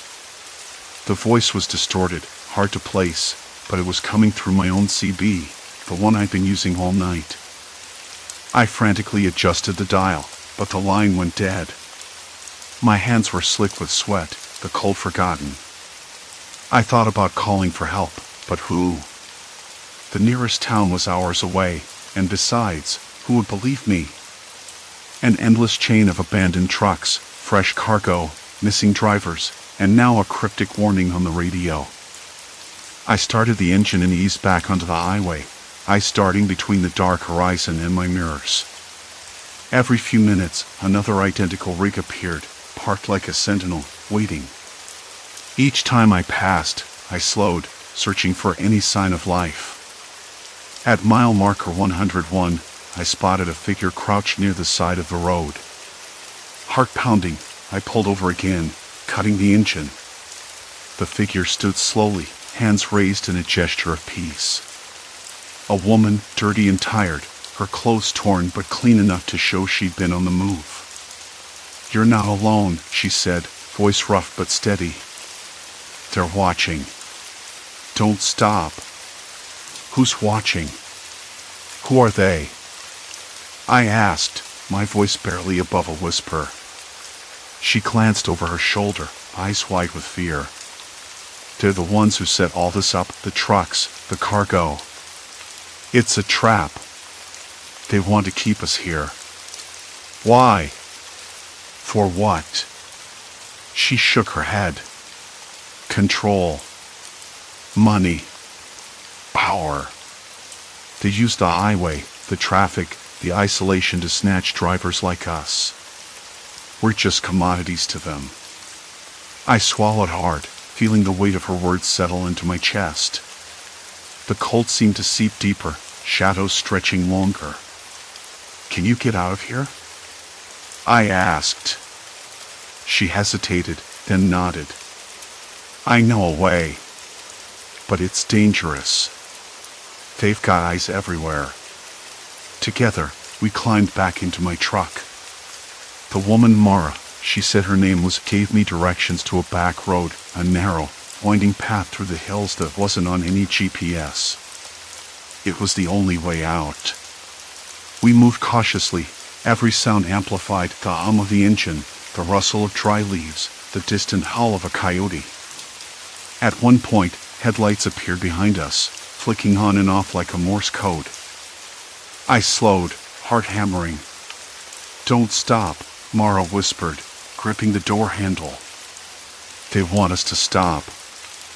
I kept going, hands steady on the wheel despite the adrenaline surging through me. The back road twisted and turned, the darkness pressing close. After what felt like hours, we reached a small clearing where an old service station stood, lights flickering weakly. Relief washed over me like a wave. The station was empty but intact, an oasis of normalcy in this twisted nightmare. Mara and I settled inside, sharing a stale bag of chips and cold water. Outside, the wind carried the faint sound of distant engines, but here, for the first time, I felt safe. "I don't know what this all means," I admitted, rubbing my face. "Why the trucks, the cargo, the drivers disappearing?" Mara shrugged, exhaustion heavy in her eyes. "Sometimes people get desperate. Sometimes they exploit desperation." I nodded, thinking about the countless miles I'd driven, the faces I'd never seen, the stories I'd never heard. "Guess I won't be taking this highway again," I said, half joking but not really. She smiled faintly. "Neither will I." We talked until dawn, sharing stories and fears. I realized I'd been holding my breath for hours, the tension finally releasing in a slow, steady exhale. When morning light spilled through the cracked windows, I felt different, hardened, wary, but alive. The highway wasn't just a stretch of road, it was a trap laid by people who'd forgotten what it meant to be human. But we hadn't forgotten. Not yet. I started the truck and looked back at Mara. "Where'll you go now?" "Anywhere but here," she said. "Freedom's out there, beyond these roads." I nodded, understanding that some journeys don't end with a destination, but with the courage to keep moving. The highway behind us was quiet, the abandoned trucks still standing guard. But ahead, the road opened wide, promising escape. I took a deep breath, the crisp morning air filling my lungs with something like hope. The nightmare was over. For now. And I was ready to drive on. Story 4, Polite Facade, Silent Threats Beneath Smiles. The first morning in an unfamiliar city always tastes different. I pressed my palm to the window, feeling the chill of the glass despite the warmth inside. Outside, the street was just waking up. Somewhere a dog barked, distant and muffled, a single bird squawked, then silence. Complete silence. I stared a little longer, trying to catch the rhythm of this place. It was supposed to be home now. I told myself that often enough to almost believe it. The neighbors had been strange from the start. Polite, always polite. Too polite, maybe. They greeted me with smiles that didn't quite reach their eyes. A quick nod, a good morning, that hovered between warmth and warning. I'd say good morning back, of course, but sometimes I caught their expressions twist just slightly afterward, as if they were recalculating me, measuring my response against some invisible scale. At first, I thought it was just culture shock. I'm not exactly a social butterfly. My jokes land flat, I stumble over local phrases, and I have a habit of smiling when I'm nervous, which apparently reads as something else entirely here. But then things started to feel off. Like the day I tried to buy bread at the corner bakery. The woman behind the counter was brisk but polite, her smile tight. I asked for a loaf, pointing to the one I wanted. She nodded, wrapped it up without a word, then said something in a tone so soft I barely caught it. I smiled back and said thank you, but when I left, I heard her mutter something under her breath. Not angry, not exactly, but not friendly either. A shift in the air, like the temperature dropped a few degrees. Later, I replayed the moment in my head. What had she said? Was it a warning? An insult? I didn't know the language well enough yet to be sure. I tried to dismiss it. Maybe it was just her accent, or the way I was hearing things. Still, the memory stuck, a tiny knot of doubt. At work, things weren't easier. I'm in marketing, which means a lot of meetings, a lot of small talk, and a lot of reading between the lines.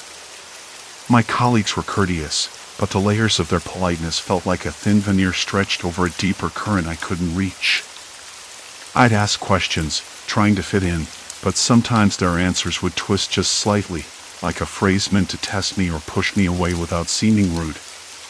One afternoon, I stayed late in the office, the fluorescent lights humming overhead.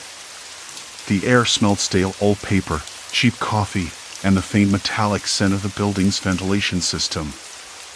I was rereading an email from my manager, trying to decode the phrase "we appreciate your enthusiasm" that had appeared again and again in his messages. It sounded harmless.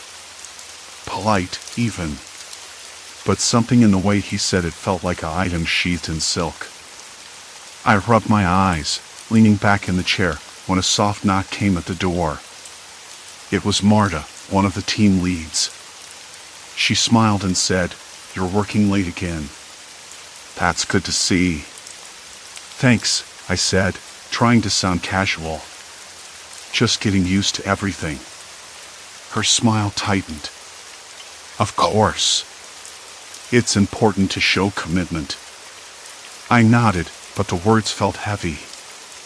Her eyes flicked past me, as if someone was standing just out of sight. Then she added, "Remember, sometimes it's not what you say but how you say it."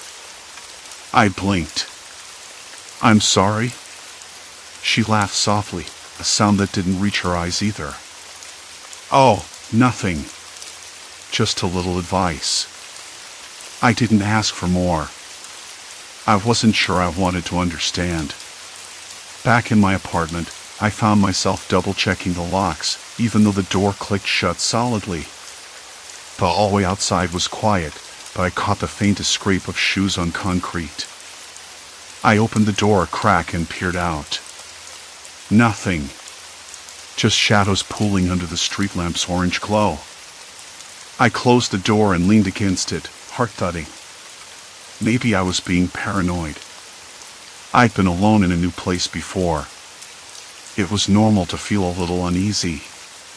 But then the phone rang. I jumped, almost dropping it, and glanced at the screen. Unknown number. "Hello?" I said, voice steadier than I felt. Silence. Then a click. The line went dead. I stared at the receiver, the sudden emptiness pressing in. No one else was there. No breathing, no footsteps, No background noise. Just silence carved out of the night. The next morning, I ran into Mrs. Kowalska, my upstairs neighbor, in the stairwell. She was a small woman, stooped from years of bending over gardens or perhaps worry. Her hands were knotted, skin rough like old leather. She greeted me with a nod and said, "Good day, stranger." I smiled back. "Good day." She paused, then added almost quietly, "Careful where you walk." I frowned. "Pardon?"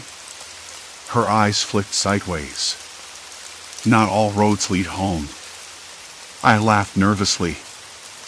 "I'm still learning the language." She nodded, but didn't smile.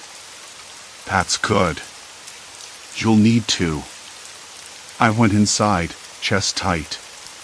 The door shut behind me with a sharp click. I leaned back against it and closed my eyes. The words echoed, but their meaning was a riddle I couldn't solve. I tried to focus on the ordinary things, the rough texture of the countertop under my fingers, the faint smell of lemon cleaner in the kitchen, the dull murmur of distant traffic. But the weight of those warnings pressed against the edges of my mind. That night, as the city settled into a restless quiet, I thought about the smiles I'd seen, the ones that felt like masks, the words that seemed to shift meaning every time I misunderstood. Were they protecting me? Or keeping me out? Or something darker, something I wasn't ready to face? I didn't know.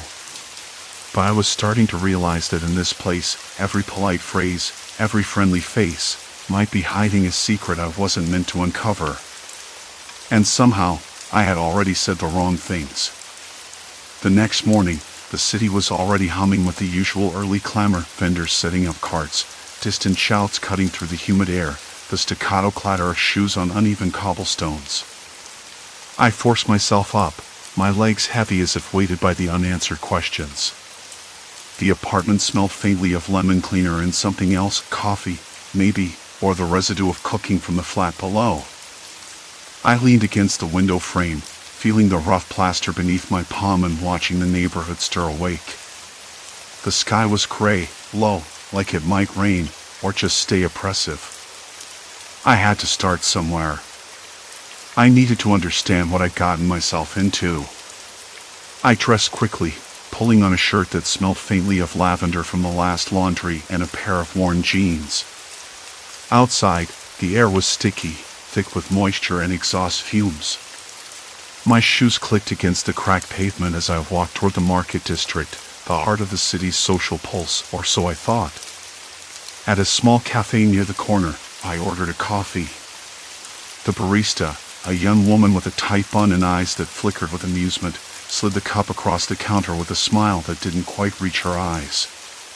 "Good morning," she said brightly. I caught myself, nodding. "Good morning." Her smile sharpened just a little, like an item hidden behind silk. "Enjoy your day." The phrase was innocent enough, but my stomach tightened. Something about the way she said it, too precise, too rehearsed, made me wonder if I was missing the nuance again. I took my coffee outside, the ceramic warm in my hands, and sat on a bench under a tree whose branches scraped the cracked glass of a nearby storefront. I watched people pass, noting the polite exchanges, the casual nods, the way smiles were handed out like currency but never quite exchanged freely. There was always a distance, a subtle barrier. I thought about the woman who'd warned me, the way her eyes didn't smile when she said I'd need to learn the language. Not just the words, but the unspoken rules beneath them. I pulled out my phone and started jotting down the phrases I'd heard: every good morning, every enjoy your day, every take care. Each one, on its own, seemed harmless, even kind. But layered together, their meanings felt like a map of something I wasn't supposed to see. Later, I wandered into a bookstore, the kind with narrow aisles and stacks of dog-eared paperbacks leaning precariously. The air smelled of old paper and dust, a faint trace of vanilla from an old candle burned down to a stub. Behind the counter, a man in his 50s, with graying hair and spectacles perched low on his nose, watched me with a steady gaze. I asked for a book on local customs and language nuances, trying to sound casual. He nodded, his fingers tapping the counter rhythmically. "You're interested in understanding, yes?" "Yes," I said. "I'm new here. It's different." He smiled, slow and deliberate. "It always is." When I mentioned the woman who had warned me, his expression shifted, a flicker of something concerned passing through his eyes before he masked it with a polite nod. "People here, they don't always say what they mean directly. Sometimes they protect themselves with words." I nodded, absorbing every syllable. "Like a code?" "Exactly," he said. "But not always to protect. Sometimes to exclude." The idea settled heavily in my chest. I thanked him and left, the book tucked under my arm, a guide, yes, but also a reminder of how much I still didn't understand. As I walked back through the narrow streets, the sky darkened, and the first drops of rain began to fall, cold and sharp. I pulled my jacket tighter, the fabric soaked quickly, clinging to my arms. The city seemed to close in around me, the faces in windows watching but never inviting. Back in my apartment, I sat by the window, the rain streaking the glass like tears. I flipped through the book, highlighting passages, scribbling notes. Each example of polite phrases came with a cautionary tale, misinterpretation, social exile, sometimes worse. I thought about my own mistakes so far, the times I'd answered a greeting incorrectly, the wrong phrase at the market, the awkward silence that followed. Had I been laughed at behind my back? Or worse, had I been marked? A knock at the door startled me. I wasn't expecting anyone. My hands trembled slightly as I approached, the rain tapping a steady rhythm on the roof above. I peered through the peephole. No one. Just an empty hallway, slick with rain and shadow. I opened the door a crack. A folded piece of paper lay on the floor, damp at one corner. I picked it up, the paper rough and cold between my fingers. The writing was neat, precise, just 3 words. "Be more careful." No signature. I swallowed. The polite facade was cracking. The smiles, the phrases, they weren't just social niceties. They were warnings. Instructions. Threats. Suddenly, the city felt less like a place to find a new life and more like a trap I'd stepped into blindfolded. I folded the note carefully and slipped it into my pocket. Outside, the rain softened to a drizzle, but the weight in my chest didn't lift. I glanced out the window again, watching the street lamps flicker unevenly, the shadows growing longer. I wasn't sure who to trust anymore, or if trusting was even an option. The door clicked shut behind me. Silence. Complete silence. And then, a quiet voice in my head whispered, "You've already said the wrong things." The note burned a hole in my pocket as I stood in the dark hallway, rain still tapping softly against the window pane. I leaned against the cool door frame, the wood rough against my back, and tried to make sense of everything. The smiles, the phrases, the way people nodded just a little too long were said exactly what they meant to say, but never what they wanted to say. I thought it was just awkward cultural differences. Now it felt like a language I'd only been allowed to overhear, never truly learn. I stepped outside, the night air cold and sharp. The street was nearly empty, the usual hum of the city reduced to distant footsteps and the occasional hiss of a car passing by. Street lamps flickered in uneven pulses, casting long fingers of shadow over the wet pavement, and I shivered despite my jacket. I knew I couldn't stay here tonight. Not after the note. The idea of leaving crossed my mind again, the desperate urge to pack a bag and disappear into the air, cold and heavy with silence-poor crowds. But then I remembered the way my landlord's smile had tightened yesterday, the subtle flicker in the eyes of the cafe barista when I'd asked about local festivals, the way my colleagues always glanced away just as I entered the room. I wasn't welcome here. Not really. And worse, if someone wanted me to be careful, if my words were already causing waves I didn't understand, then running away wouldn't erase what I'd done. I was already tangled in something I couldn't untangle. The polite phrases, the small talk, the constant nodding, they weren't just social customs. They were boundaries. And I'd crossed them. I pulled my collar up against the drizzle and started walking, the damp pavement slick beneath my feet. My hands trembled slightly, not from cold, but from a mix of adrenaline and fear. I had to find out more. If I could understand the rules, maybe I could navigate this maze. Maybe I could find a way back to normal. But where? The cafe was still open, its warm glow spilling onto the street like a beacon. I hesitated at the door, the bell tinkling as I stepped inside. The barista looked up, her smile polite but distant, like a mask firmly in place. She didn't ask how I was, didn't comment on the rain. Just nodded toward the counter. I ordered a tea, something to warm my nerves. As I waited, I scanned the room, small tables, a few late-night patrons absorbed in their phones, the faint aroma of burnt sugar from the pastry display. Nothing out of place. Yet, the atmosphere felt thick, like the air before a storm. "Do you have a moment?" I asked the barista quietly, leaning closer so only she could hear. She blinked, the smile faltering for a heartbeat before settling back into place. "For you," she said, voice light but with an edge I couldn't place. I swallowed, feeling exposed. I found this." I pulled a folded note from my pocket and unfolded it carefully on the counter. It was under my door. She glanced down, her eyes flickering with something unreadable. "Be more careful," she repeated softly, almost a whisper. "Do you know what it means?" I asked. Her smile didn't reach her eyes. "It means you're noticed. Not everyone is." My throat tightened. Noticed? By who? She shrugged, almost imperceptibly. People who don't like being watched. Who don't like outsiders asking questions. I nodded, heart drumming. Questions about what? Her gaze shifted toward the window, watching the rain trail down the glass in blurred streaks. "About the way things really are here," she said quietly. "The way we all pretend they aren't." I felt a chill run down my spine. "What do you mean?" "You've already said the wrong things," she said, voice low. "And now, you're part of it."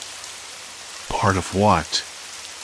I whispered, the weight of those words pressing down on me. She leaned in closer, lowering her voice even more. "There's no walking away now. The city doesn't let go of those who see beneath the surface. You have to decide, play along, or disappear." A cold knot tightened in my stomach. Disappear. The word echoed in my mind, a threat disguised as a choice. I glanced around the cafe, suddenly aware of the quiet conversations, the watching eyes behind polite smiles. I was exposed, vulnerable. "But if I stay," I said, voice barely steady, "what happens?" She smiled then, but it was a different smile, sharp, knowing. "You learn the language. And you learn the silence." I left the cafe with a hollow feeling. The rain had stopped, but the streets seemed darker, heavier. The city had shifted under my feet, and I was no longer a visitor. I had crossed a line. Back in my apartment, I sat by the window, the note still in my hand. I traced the letters, the ink smudged slightly from the damp. "Be more careful." They weren't just words. They were a promise. A warning. A cage. I tried to think of a way out, a plan to undo whatever I'd set in motion. But every path seemed blocked, every door locked. The phone rang suddenly, sharp and unexpected, making me jump. I stared at it, breath caught in my throat. No caller ID. I didn't want to answer, but I did. Hello? My voice sounded small. Good evening, a calm voice said on the other end. We're watching. I dropped the phone, heart hammering so fiercely I thought it might burst. The line went dead. Silence filled the room. Complete silence. I knew then that the city's polite phrases weren't just warnings anymore, they were chains. And I was already shackled. There was no turning back. The phone lay on the cracked linoleum, its silence louder than any ringing. I didn't move for what felt like hours. The night pressed in, all shrinking, shadows growing teeth. Somewhere far off, a dog barked, a ragged, lonely sound that cut through the silence and left me raw. I wanted to scream, to run, to disappear. But there was nowhere to go. Eventually, I forced myself up, legs wobbling beneath me. The apartment felt different now, like it was watching me back. Every scrape of the radiator, every hum from the streetlight outside was a reminder that I was trapped in a place that had shifted beneath my feet. I needed answers, but I knew the truth would only deepen the darkness. The next morning, I woke with a dry mouth and a headache that throbbed behind my eyes. The sunlight was weak, filtered through grimy curtains that seemed to swallow the room whole. I sat on the edge of the bed, heart still racing, mind tangled in questions. Why was I being watched? Who was watching me? And what had I done to deserve this? I pulled on a jacket and forced myself out into the street, the chill biting through the fabric. The city's polite smiles were back, but now they felt like masks, thin, brittle, ready to crack. I passed the cafe where I'd first heard the strange phrases shift meaning, the bar where the bartender's eyes lingered too long, the market stalls where voices dropped whenever I approached. I had to confront this. I had to find someone who wasn't playing a game. That afternoon, I found myself at the edge of the old district, where narrow alleys tangled like threads in a forgotten tapestry. The buildings leaned in close, their plaster cracked and stained, windows shuttered like secrets. I remembered the words from the note, the warning, be more careful. It was here, I thought, that the truth might live. I stopped outside a small shop with faded lettering and a crooked sign swinging in the breeze. Inside, the air was heavy with the scent of damp wood and old paper. Behind the counter stood an elderly man, his face a map of wrinkles and quiet sorrow. When he looked up, his eyes caught mine, sharp and unyielding. You're the foreigner, he said, voice low but steady. I nodded, swallowing the lump in my throat. I need to understand. Why am I? He held up a hand, stopping me. Careful. Words have weight here. More than you know. I swallowed again, feeling the words stick in my throat. I don't want trouble. I just want to know what's happening. He studied me for a long moment, then beckoned me closer. The shop was cramped, shelves stacked with dusty jars and faded photographs. You've crossed a line, he said quietly. Not by choice, but by ignorance. The city doesn't forgive that easily. My pulse jumped.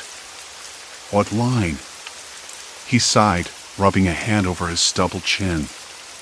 The line between knowing and not knowing. Between speaking and understanding. Here, polite phrases hide sharp edges. When you misunderstand, you put yourself outside the circle. You become visible. Visible. The word echoed in my mind, cold and hollow. Visible to whom? I asked. He didn't answer at once. Instead, he pulled a small, folded paper from beneath the counter and slid it across to me. The handwriting was hurried, almost illegible. Watch your words. They bind you. Who wrote this? I asked. Someone who tried to warn you. Like me, once. The weight of his gaze pinned me in place. What happens if I don't? Fix it? He shook his head slowly. You don't fix it. You survive it. But the city doesn't forget. And neither do they. A shiver traced my spine. Who are they? His eyes darkened. The ones behind the smiles. The ones who speak in riddles and hide in plain sight. They watch. They wait. And when you're alone, they come closer. I swallowed hard, the shop suddenly too small, the air thick with unspoken threats. I needed to leave. To breathe. To think. But as I turned, the bell above the door jingled sharply, and my skin prickled. Outside, the street was quieter than it had been. Too quiet. The usual hum of life seemed muted, as if the city itself was holding its breath. I hurried back to my apartment, each footstep echoing against the cracked pavement. When I reached my door, my hands were slick with sweat. I fumbled with the keys, finally pushing the door open and stepping inside. The apartment was unchanged but felt alien. The note lay on the table, the phone silent beside it. I sat down, heart hammering, trying to piece together the fragments of a puzzle I barely understood. Then, my phone buzzed again, this time a message. No number, just words flashing on the screen. You're deeper than you think. Tonight, we meet. I dropped the phone, a cold wave washing over me. The city's polite phrases weren't just chains, they were a map. And I was being led, step by step, deeper into darkness. I didn't know who we were. I didn't know what awaited me. But I knew I couldn't walk away. Not now. Outside, the streetlights flickered, shadows folding into shadows, waiting. I swallowed hard, heart pounding like a drumbeat in the silent night. Every instinct screamed to run, but curiosity rooted me in place. This was no longer just a message, it was a summons. I sat there for what felt like hours, the note on the table blurred beneath the soft yellow light of the kitchen lamp. I wanted to call someone, anyone, but the thought felt absurd. Who could I trust? The locals, with their polite phrases draped in hidden meanings, had become an enigma I was desperately untangling. Each pleasure to meet you, every hope you enjoy your stay, had been a thread in a web I hadn't realized I was caught in. And now, the web was tightening. The clock ticked past midnight. My hands trembled as I packed a small bag, phone, wallet, a notebook filled with scribbled translations and observations.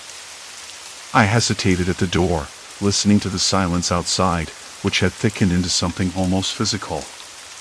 The scent of damp concrete and distant rain hung in the air. No footsteps. No voices. Just the low hum of the city's undercurrent. I stepped out into the night, pulling my jacket tighter around me. The streets were deserted, the usual hum of life replaced by an unsettling stillness. I moved toward the meeting place indicated in the note, a small cafe on the edge of the old quarter, a place I'd passed countless times but never entered. Inside, the cafe smelled of stale coffee and something metallic beneath it. The lights were dim, and a single figure sat in the far corner, back to the door. My footsteps echoed against the wooden floor as I approached. The figure didn't turn, but I could feel the weight of their gaze. Thank you for coming. The voice was low, measured, almost rehearsed. You're asking the right questions. I swallowed hard. Who are you? What do you want from me? A pause. Then the chair scraped softly as the person turned. Age-worn face, eyes sharp and tired. You've seen the masks. The smiles that don't reach the eyes. The phrases that shift like shadows. This city isn't what you thought, it's a stage. And you've been cast in a role you didn't audition for. I nodded slowly, trying to absorb the meaning. But why me? Why now? Because you stumbled on the fault lines. Every word you said, every misunderstanding, it wasn't just awkwardness. It was a signal. You've been marked as an outsider, yes, but also as someone who can see through the facade. The figure's voice dropped to a whisper. That's dangerous. I felt a chill crawl up my spine. Dangerous how? The polite smiles hide more than indifference. They hide control, fear, and sometimes revenge. You've upset the balance. Some want to keep you isolated, invisible. Others want to use you. Both are a threat. The weight of the truth pressed down on me.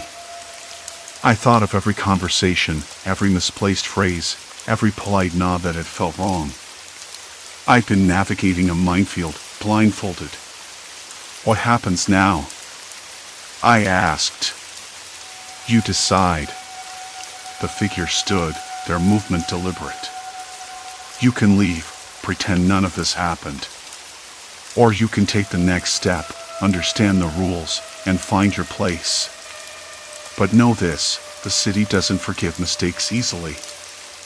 I looked around the cafe, the peeling wallpaper, the cracked window pane, the faint smell of old cigarettes lingering in the air. It was just a place, but now it felt like a threshold. I took a breath. I want to understand. A faint smile tugged at the corners of the figure's mouth. Good. Then listen carefully. The next hours passed in fragmented conversations, cryptic warnings, and reluctant confessions. I learned about the unspoken agreements that govern daily life, the subtle cues that kept people in line, the invisible fences built by carefully chosen words. I realized my misunderstandings had been more than social faux pas. They had been breaches of an unvoiced code. When I finally stepped back into the night, the city seemed different. The same streets, the same flickering lights, but now I walked with eyes half open, wary yet clearer. I wasn't invisible anymore. I was seen, and that was both a curse and a shield. The days that followed were quieter. I avoided unnecessary conversations, choosing my words with a new, careful precision. The smiles I received were less warm, more measured. I felt the distance between myself and the world around me widen, but it was a space I inhabited knowingly. Still, there was a strange comfort in that isolation, a recognition that sometimes survival meant embracing the shadows as much as the light. I wasn't the same person who had arrived months ago, naively eager to belong. I was someone who had glimpsed the machinery beneath the politeness and had decided to keep walking, even if the path was lonely. One evening, as I sat by the window watching the city exhale under a soft rain, I realized the truth I'd been avoiding. The danger wasn't just out there, lurking behind smiles. It was in the silence I'd accepted, in the spaces between words, in the unspoken rules I'd learned to navigate. The city's polite phrases were not chains, they were keys. And I held one now. But with that key came a price.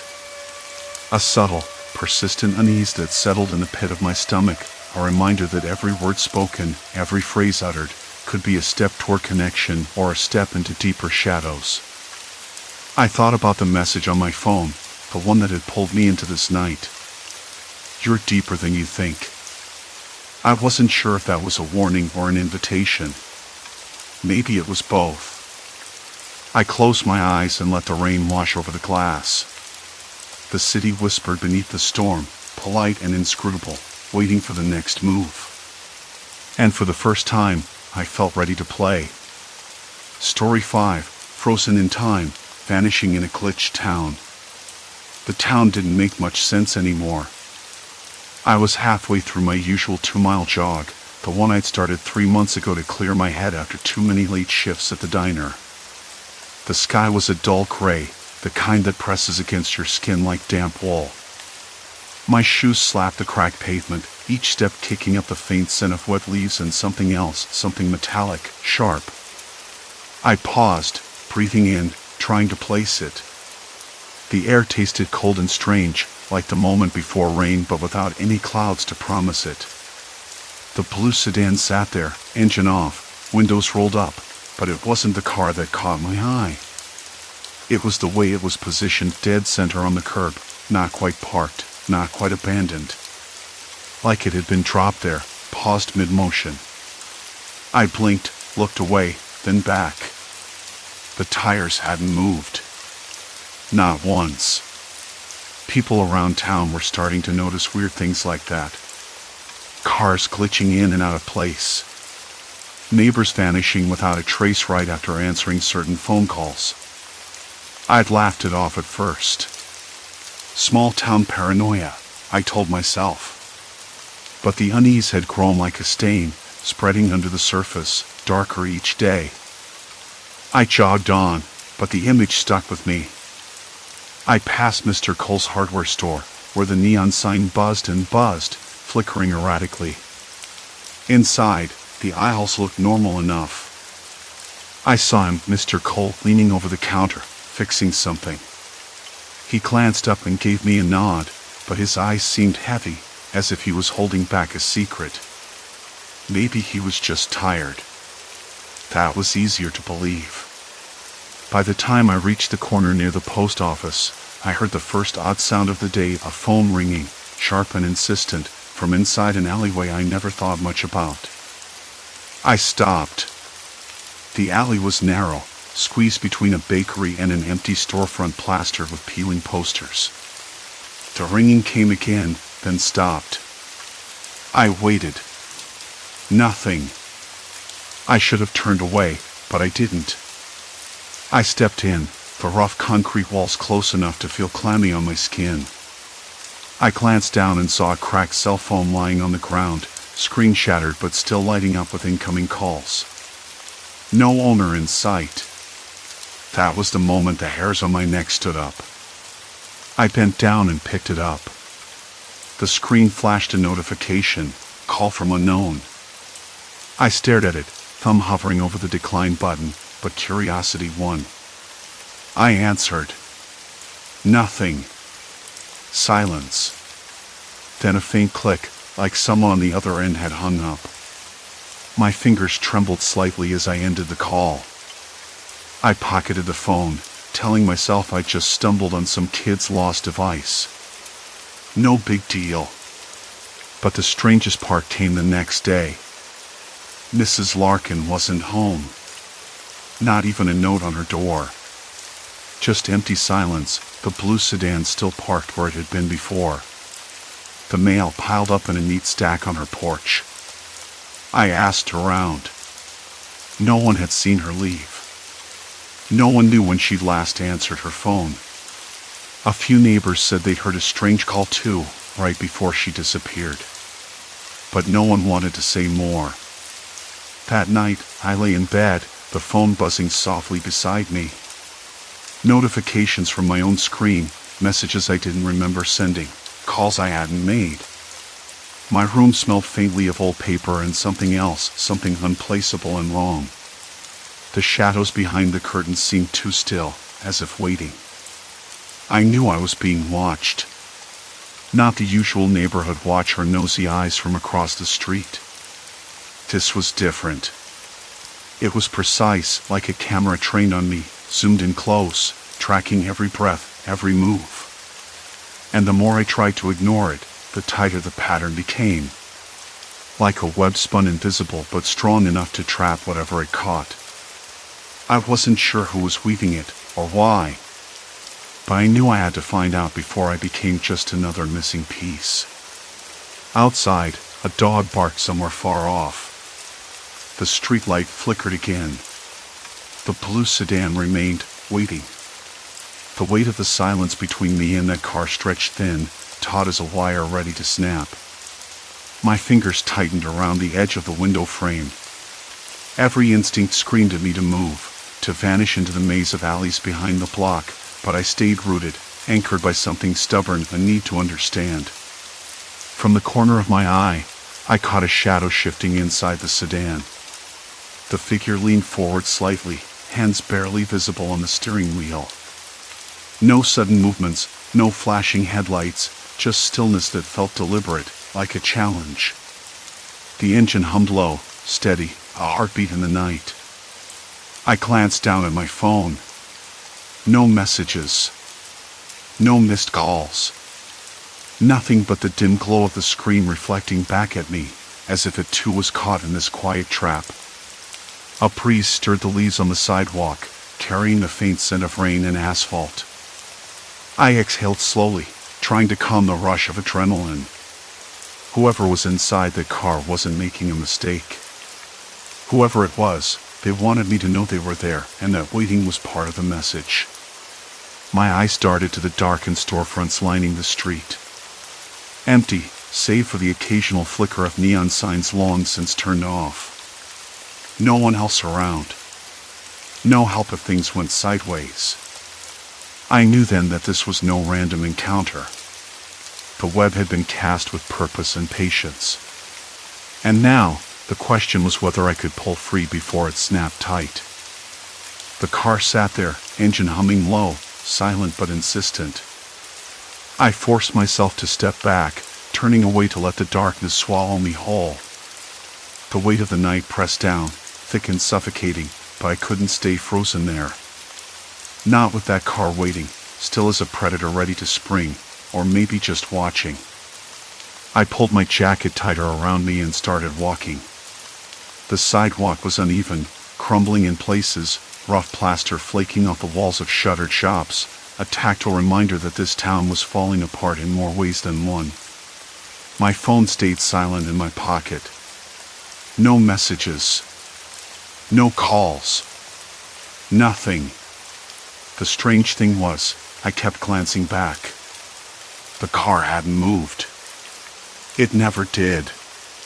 Always the same spot, always the same stillness. Like it was waiting for me to make a move. I passed the corner store, its windows dark but the faintest glow from an old security camera blinking red in the upper corner. That camera had been there forever, but I'd never really noticed it before. Now it felt like a third eye, watching and recording every step I took, every breath. I swallowed hard. The feeling wasn't paranoia anymore. It was a fact. Back home, the walls seemed to close in. I flopped onto the couch, the fabric rough against my skin, the air, cold and heavy with silence, heavy with the faint smell of last night's coffee and old paperbacks. I stared at the ceiling, trying to piece together what I'd seen. The car. The silence. The way everything felt like it was holding its breath. I reached for my laptop, fingers hovering over the keyboard. I needed answers. If this was a game, whoever was running it was playing for keeps. The patterns, they weren't random. The same car, the same spot. The neighbors disappearing right after those strange phone calls. Someone was pulling strings, manipulating data, controlling what happened on these streets. The idea made my skin crawl. I started digging through local news archives. Accident reports with identical details. Missing person cases with eerily similar timelines. One incident caught my eye. A man vanished right after taking a phone call at exactly 3:07 p.m., the same time that strange glitch had made a car reappear on Elm Street 2 days earlier.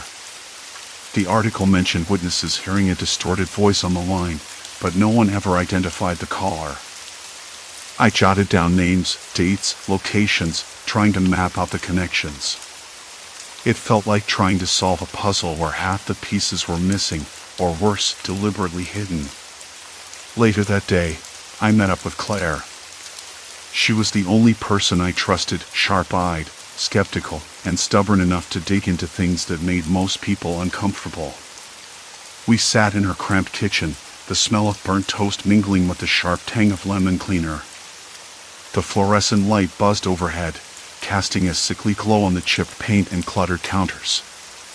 "So, you really think someone's messing with reality?" Claire asked, her brow furrowed as she sipped lukewarm tea. I nodded, running a hand through my hair. Not messing with reality, exactly. More like controlling it. Through data. Surveillance. I don't know how, but it's systematic. Precise. She tapped her fingers on the table, eyes narrowing. Have you checked the traffic cams? Maybe someone's hacking those, creating fake loops or glitches. I tried, but the feeds are encrypted, and the town's IT department is uncooperative. Like they don't want anyone looking too closely. We shared a look, both knowing that wasn't just bureaucratic indifference. It was intentional. Okay, Claire said finally, we'll do this together. But we need to be careful. If whoever's behind this sees us poking around, things could get worse. Her words sent a shiver down my spine. I could almost feel unseen eyes tracking us, waiting for a misstep. That night, I lay awake, the ceiling fan humming softly above me. I could still hear the distant sound of the car's engine echoing in my mind. The patterns tightening. The surveillance tightening. My hands trembled as I scrolled through photos I'd taken, blurred images of the car, timestamps, maps with routes marked in shaky handwriting. Then, a new message popped up on my phone. No number. Just a string of digits and letters I didn't recognize. I stared at it, heart skipping. Was this a warning? A threat? Or just another piece of the puzzle? I didn't reply. Instead, I turned off the screen and forced myself to sleep, knowing that tomorrow, the gathering storm would only grow darker. Morning light filtered through the curtains, but sleep had abandoned me. The message lingered in my mind, an encrypted ghost I couldn't shake. I knew I had to decode it, to understand what it meant before the day spiraled further out of control. Pulling my laptop closer, I began cross-referencing the strange string with files and code snippets I'd encountered before. Hours passed as the puzzle slowly unraveled, coordinates hidden within, leading to a place I recognized but hadn't thought about in years. A chill ran down my spine. This was no random act. Someone was drawing me back into a world I thought I'd left behind. The question was, why now? The coordinates pointed to an old warehouse on the outskirts of town, abandoned for nearly a decade, or so everyone believed. I'd been there once, long ago, during a different life when curiosity outweighed caution. Now, the memories flooded back with unsettling clarity, whispered conversations, hurried exchanges, the faint scent of gasoline and rust. I closed my laptop abruptly, the glow of the screen casting shadows across the room. The air felt heavier, charged with unseen tension. If someone wanted me to go back, they must have a reason, and probably not a good one. My phone buzzed, breaking the silence. A message flashed on the screen from an unknown number. We need to talk. Midnight. Warehouse. My heart pounded. I debated ignoring it, calling in a favor, or even alerting someone. But something compelled me to reply, a flicker of that old stubbornness gripping me. Why? I typed, fingers trembling. Seconds later, another message arrived, because the past never really stays buried. I pocketed the phone, grabbed my jacket, and headed for the door. The night was thick with fog, and every shadow seemed alive with secrets waiting to be uncovered. As I stepped outside, I realized this was only the beginning. The fog hadn't lifted when I slipped out the front door, the street lamp's glow smeared into a dull orange halo that barely cut through the damp air. I walked slower than usual, the rhythm of my footsteps uneven on the cracked pavement. The night smelled like wet concrete and old leaves, with a faint trace of something metallic, oil or maybe rust from the abandoned rail tracks nearby. The town felt different tonight. Not the usual quiet, something was simmering under the surface, just out of hearing. I tried to replay the message in my head. Because the past never really stays buried. What past? Whose past? And why me? I've been chasing these glitches, cars looping back, neighbors vanishing after strange calls, because I thought it was random or some small town hysteria. Now, it felt like a trap tightening around my ankles. At the edge of the park, I stopped, leaning against the rough bark of a sycamore tree. I could hear the distant hum of traffic from the highway, but otherwise, silence. Complete silence. No dogs barking, no late-night joggers' footsteps, not even the usual rustle of night critters. It was as if the town was holding its breath. I pulled out the phone again, thumb hesitating over the screen. "Who are you?" I typed, then deleted. What if I was walking into a trap? But the alternative, doing nothing, felt worse. The screen buzzed before I could blink. "Meet me there. Trust me. Trust." That word felt like a pit growing in my stomach. I hardly trusted myself, let alone someone who could send messages from the shadows. But I couldn't turn back, not now. I walked the rest of the way with my jacket pulled tight, the cold seeping into my bones. When I finally reached the warehouse district, the buildings loomed like silent sentinels, their windows dark and empty. The air smelled sharper here, oil, dust, something faintly sweet and chemical that made my nose wrinkle. I could hear my footsteps echoing, uneven and lost. The warehouse they mentioned was an old brick building, its faded sign barely legible, Miller Storage. The front door was slightly ajar. I paused, fingers brushing the chipped paint, the wood rough and splintered beneath my skin. The inside smelled of mothballs and damp cardboard, the air thick with dust motes that caught the sparse light from a single bare bulb hanging overhead. "Hello?" My voice was brittle, swallowed almost immediately by the cavernous space. No answer. I stepped inside, every sense on edge. Somewhere in the back, I heard the faint scratch of a chair sliding against concrete. A figure emerged from the shadows, tall, a man with a sharp jaw and eyes that didn't quite meet mine. "You're late," he said, voice low and gravelly. I had to make sure no one was following me. I kept my hands visible, palms open, even though it felt useless. He nodded slowly, like he understood more than he let on. "You're smarter than I expected. Most people just come running, desperate for answers. Then why me? Why the messages?"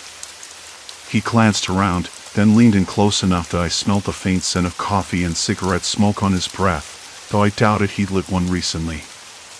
"Because you've seen the pattern.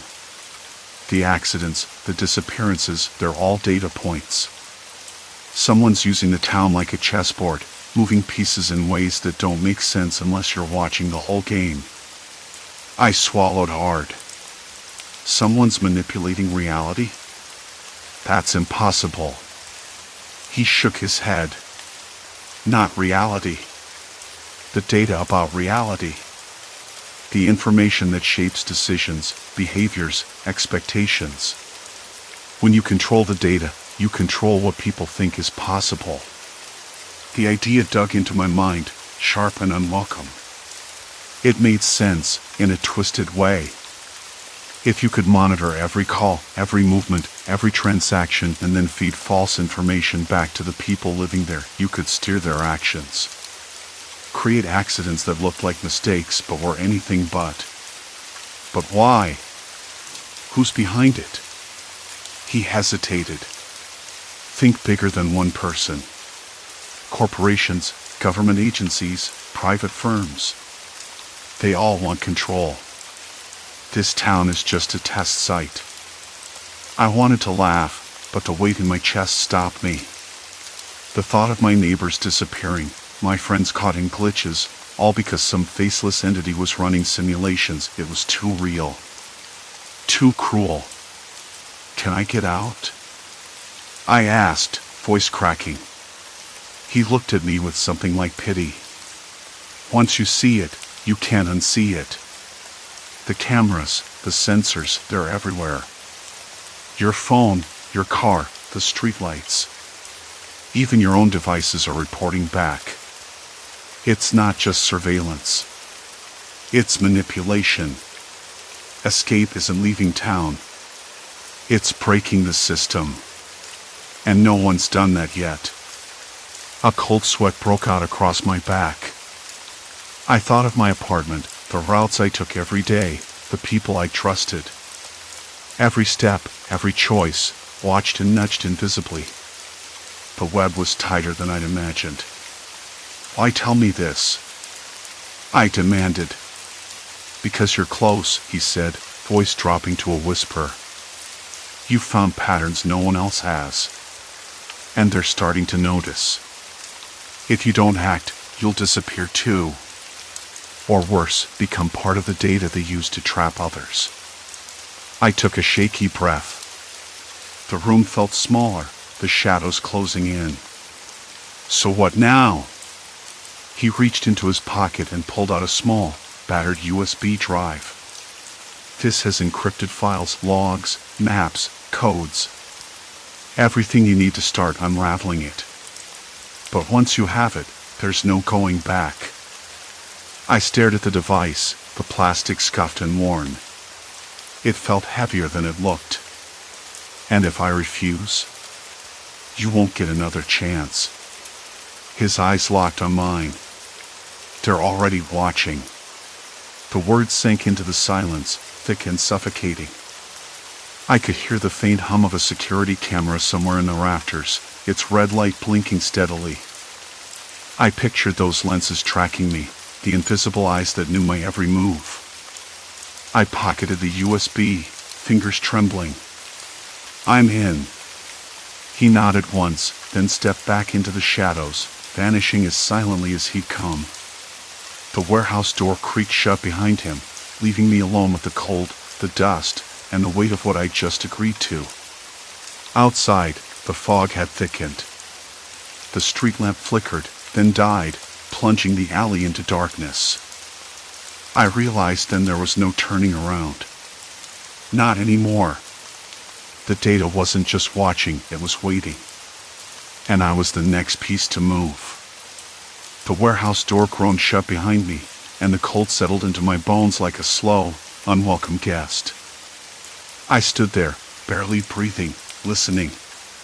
Somewhere far off, a dog barked, sharp, urgent, then silence. Complete silence. The kind that made the hairs on the back of my neck rise up and stand like sentinels. I knew they were watching. The red glow of the camera lens somewhere overhead was a silent accusation. I hadn't moved for what felt like minutes. The air smelled of damp concrete and rust, like the place had been holding its breath for years, waiting for something to stir it awake. My hands trembled as I fumbled the USB out and stared at it. What exactly was inside? A map? A key? A trap? I didn't know. But I didn't have a choice. I slipped the device into my jacket pocket, the fabric rough against my skin. My breath caught. The warehouse was too quiet, the silence pressing in like water in a deep well, weightless but suffocating. I wanted to leave, run back to the street, to the occasional flicker of neon signs that still hummed with life, but I couldn't. Not yet. I had to know. I started back toward the exit, feet echoing on cracked concrete, each step sounding louder than the last. The shadows stretched long, hiding things I didn't want to see but couldn't ignore. The fog had crawled in through the cracks beneath the door, curling around my ankles and cold fingers. Outside, the street was nearly deserted. The fog blurred the edges of buildings, turning familiar shapes into ghostly silhouettes. I pulled my jacket tighter, the night air sharp and smelling faintly of rain and gasoline. I tried to focus on the ride home, but my mind kept spinning back to the man's words. They're already watching. Who were they? How deep did this go? The pattern of accidents, the disappearances, the glitches in reality, everything pointed to something orchestrated, calculated. And I was the next move in their game. I walked faster, heart hammering like a trapped bird. The streetlights flickered again, once, twice, then steadied. A car passed by, headlights cutting a bright slash through the fog. I caught a glimpse of the driver, a face I didn't recognize. The vehicle slowed near the corner, then stopped. The engine idled quietly. I wanted to look away, to keep moving, but something made me freeze. The window rolled down with a slow mechanical whine. A voice called out, low and casual, but with an edge that set my teeth on edge. "Hey! You lost?" I swallowed, trying to sound steady. "No. Just walking." The car's interior was shadowed, the silhouette of the driver indistinct. "You shouldn't be out here alone. Not tonight." I stepped back. "Thanks for the advice, but I'm fine." The car didn't move. The fog curled around the tires, thick and unyielding. "Look, I don't want any trouble." The window rolled up with a hiss. The car accelerated and disappeared into the mist. I exhaled, the breath visible in the cold air, and kept going. My pace quickened, nerves raw. Every sound seemed amplified, the scrape of my boots on wet pavement, the distant clang of a garbage can lid, the whisper of wind threading through leafless branches. I tried to ignore the feeling that something was following me. Something patient. When I reached my apartment building, the familiar brick facade looked alien in the fog, the windows dark and unwelcoming. The door's lock felt colder than usual as I fumbled my keys. I thought I saw movement in the lobby's reflection, a shadow flitting past the grimy glass, but when I blinked, nothing was there. Inside, the stale heat of the hallway clashed with the chill from outside. The smell of old carpet and cleaning products filled the air. I hurried to my door, hands fumbling, heart still racing. I slammed the door shut behind me and locked it twice. I leaned against it, trying to slow my breathing, but it wouldn't cooperate. The USB still burned in my pocket, a silent reminder of the choice I'd made. I needed to plug it in, see what secrets it held. But I hesitated. What if it was a trap? What if it was another kind of surveillance, a way to track me deeper into their web? I sat down at my small kitchen table, the cheap wood grain rough under my palms. The room was dim, lit only by the weak glow of a street lamp filtering through the blinds. I reached into my pocket and pulled out the USB, turning it over in my fingers. The plastic was scuffed, almost worn smooth from use. I plugged it into my laptop, the screen flickering to life. The files opened quickly, dozens of folders with strange names, strings of data, encrypted codes. I stared, overwhelmed. Then a video file caught my eye, log_0421. I clicked it. The grainy footage showed a street corner in our town, the very intersection where the car glitches had started. The timestamp was recent, just a few hours ago. A figure stood waiting, face obscured by a hood. The camera angle shifted slightly, as if the person filming was moving stealthily. Suddenly, the figure's phone rang.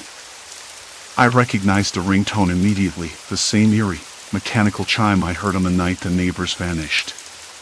The figure answered. "Hello?" The voice was low, cautious. Then the scene shifted. The figure moved, weaving through the fog. The camera followed, breathless, shaky. I watched, my stomach tightening, as the figure approached a house I knew well. My own neighborhood. My own street. The video ended abruptly. I sat back, mouth dry. The screen glowed in the dark, casting long shadows across the room. Was I next? The phone rang. I jumped, heart stuttering. I hadn't heard it ring in hours. The screen showed an unknown number. I hesitated, then answered. "Hello?" A breathy voice whispered, "You're closer than you think." The line went dead. I stared at the phone, the dial tone buzzing in my ear. My hands shook. The room felt smaller, suffocating. The wall seemed to lean in, pressing me deeper into a corner I couldn't escape. I wasn't just being watched anymore. I was being hunted. Outside, the fog thickened, swallowing every sound. The street lamps flickered one last time before fading into darkness. Silence. Complete silence. Then, a soft knock at the window. The knock came again, softer this time, almost tentative. I swallowed hard and slowly crept to the window, pressing my forehead against the cold glass. The world beyond was a ghost town, the street empty. No shape, no shadow. Just the cold night and the fog draped like a curtain against the pane. I blinked, and when I looked back, the window was empty. I let out a breath I hadn't realized I'd been holding. Later, after locking the windows and doors, I sat back down at the desk. The video was still open on the screen, the figure weaving through the fog, the slow creep toward my street. I watched it again, frame by frame, the grainy footage somehow more sinister with every replay. There was no mistaking the house it stopped at, mine. My own street. My own home. The implications wrapped around my ribs like a vice. I shut the laptop with a sharp snap. The room plunged into darkness save for the dull glow of my phone lying face up on the desk. The unknown number still stared at me, an unspoken threat. I didn't want to call back. I didn't want to answer if it rang again. But I couldn't ignore it either. There was no safe distance anymore. I tried to sleep, but the night was a restless blur. Every time I closed my eyes, I saw the figure's silhouette in the fog, heard the whisper from the phone like a ghost in my ear. "You're closer than you think." The words replayed, each time pulling tighter around my chest. Morning came sluggishly, the sun a pale promise behind thick clouds. I woke with a dry mouth and a scratchy throat, the room still heavy with the scent of last night's fear, cold coffee, stale air, and the faint metallic tang of my own sweat. I sat on the edge of the bed, fingers curling around the phone, debating what to do next. I knew one thing, I couldn't stay put. That house, my neighborhood, was no longer safe. The patterns, the cars glitching, neighbors vanishing after strange calls, they weren't random. Someone was watching, manipulating, and their reach was closer than I ever imagined. By mid-morning, I was out the door, the cool air biting against my bare hands. The fog had retreated, leaving the streets washed clean but still eerily silent. I walked with purpose, retracing the figure's path from the video, eyes darting to every window, every corner. The usual hum of life was missing. No kids playing, no dogs barking. Even the mailboxes seemed abandoned, their doors slightly ajar. I stopped at the corner where the glitchy car had appeared 3 times last week. The spot was just an empty stretch of pavement now, but I could almost feel the residual tension pulsing beneath the cracked asphalt. I crouched and ran my fingers over the rough concrete, imagining the invisible threads pulling reality apart. That's when I heard it, a soft buzz, like a swarm of distant insects. I looked up. A drone, small and black, hovered just beyond the treetops. I froze. It was watching me. I could feel its mechanical eyes drilling into my skin.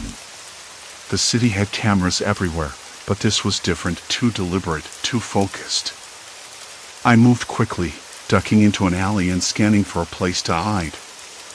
A rusted metal door caught my eye, half open, the faint smell of mildew and rust inside. I slipped through just as the drone rounded the corner, its whirring blades slicing the air. The door groaned shut behind me, sealing out the world. Inside the cramped space, darkness swallowed me whole. My hands found the rough plaster walls, cool and crumbly beneath my fingertips. The stale air was thick with dust and the faintest hint of something chemical. I pressed my back against the wall, chest rising and falling as my mind raced. I had to figure out who was behind this. Who was using data to twist reality and erase people from existence? The patterns, the glitches, the calls, they were all part of a carefully coded game. And I was caught in the middle, a pawn being nudged toward an unknown end. A sudden noise made me jump, a scrape, faint but deliberate. My heart hammered as I peered into the shadows. Nothing moved. I told myself it was just the building settling, but the hairs on my neck stood on end. Hours passed in that dark room. When I finally emerged, the sun was dipping low, casting long, orange fingers through the cracked door frame. The world outside was quieter now, the streets beginning to fill with the usual clutter of life, cars returning, people walking dogs, distant laughter. But I wasn't the same. The weight of what I'd learned was a lead cloak draped over my shoulders. Back at my apartment, I went through everything again, the videos, the files, the strange phone records I'd managed to pull from the dark web. Patterns emerged, lines of code and timestamps revealing a sinister orchestration. Someone was using the town's own digital heartbeat against us, manipulating traffic cameras, emergency dispatch logs, even phone networks to control who disappeared and when. I realized then that escape wasn't about running. It was about understanding. About breaking the system from the inside. But the more I dug, the clearer it became. The web was too wide, too tangled. Every step forward felt like sinking deeper. That night, I sat by the window, the city lights flickering like distant stars. My reflection stared back at me, eyes hollow but resolute. I was no longer just a watcher or a victim. I was a participant in this strange, terrifying game, and maybe, just maybe, I could find a way to rewrite the rules. The phone rang again. I let it ring out. Silence settled, but it no longer crushed me. There was fear, yes, but beneath it, a fierce determination. I didn't know what came next. I didn't know if I'd win or lose. But I knew I couldn't let the fog swallow me whole. Tomorrow, I'd start again. The echoes of this town's impossible accidents would haunt me forever. But so would the truth. And sometimes, that's enough. Story 6, Mirage of the Dying Oasis, Desert's Deadly Illusion. The desert doesn't care about you. I remember the morning was clear, sharp to the point of pain, the kind of light that bleaches color out of everything and makes your eyes ache if you don't squint. I had my pack strapped tight, the water bottle almost empty already, but the promise of the oasis shimmering ahead kept me moving. I told myself I was close, that I just had to walk a little farther. The heat was a living thing, pressing down on my shoulders, crawling under my shirt, making my skin crawl with sweat.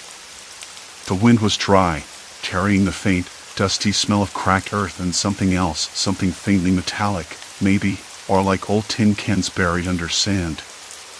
It was unsettling, but I tried to ignore it. I kept my eyes fixed on my horizon, where the mirage flickered and danced. I remember stopping once to catch my breath. I leaned on my knees and let the silence do its work. No birds, no insects, not even the sound that seemed to vibrate in my bones of my own footsteps seemed real. Just the low hum of the sun. I wiped my forehead with the back of my hand, tasting the salt in my sweat, gritty and sharp. That's when I noticed the shadow. Not mine, not cast by any rock or dune. A quick flicker, just at the edge of my vision. I turned fast, heart skipping, but there was nothing there. Only the endless waves of sand and the shimmering heat haze. I told myself it was a trick of light, a shadow from a cloud that wasn't really there. But it left a cold spot on my neck, like a warning I couldn't place. I pressed on. The sand underfoot was soft, sometimes shifting beneath my boots like it wanted to swallow me whole. I found myself talking aloud, mostly to break the maddening quiet. You're almost there. Just keep going. The words sounded hollow, even to me.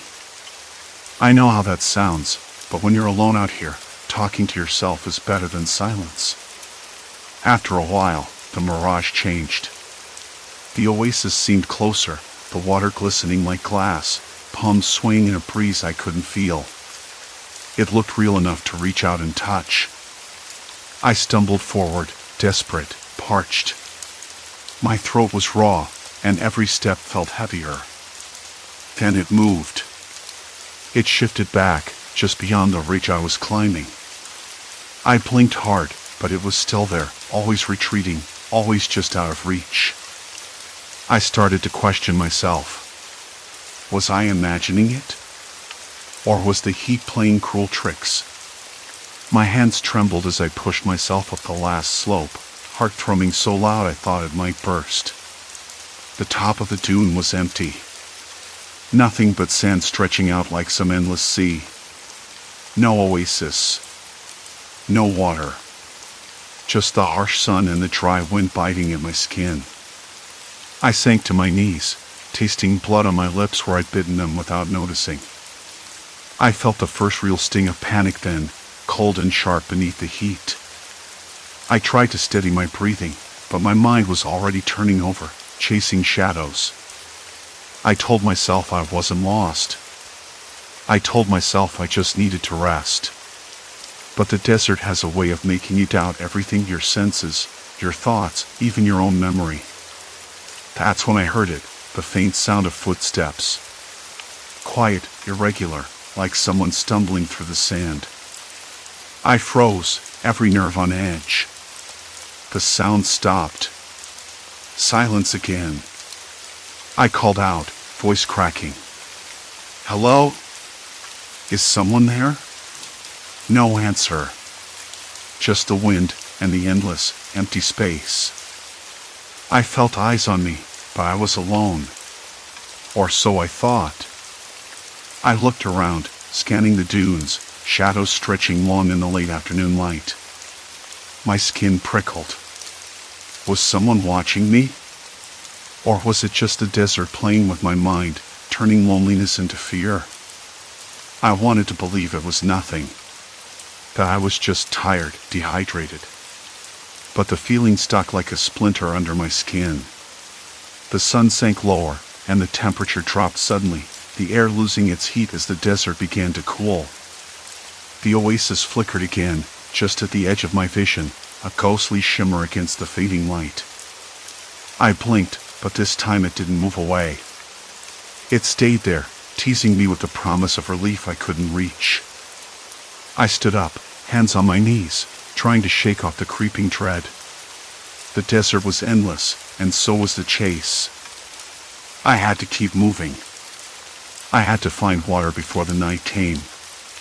Before the silence turned into something darker. That's when I heard the voice. Soft.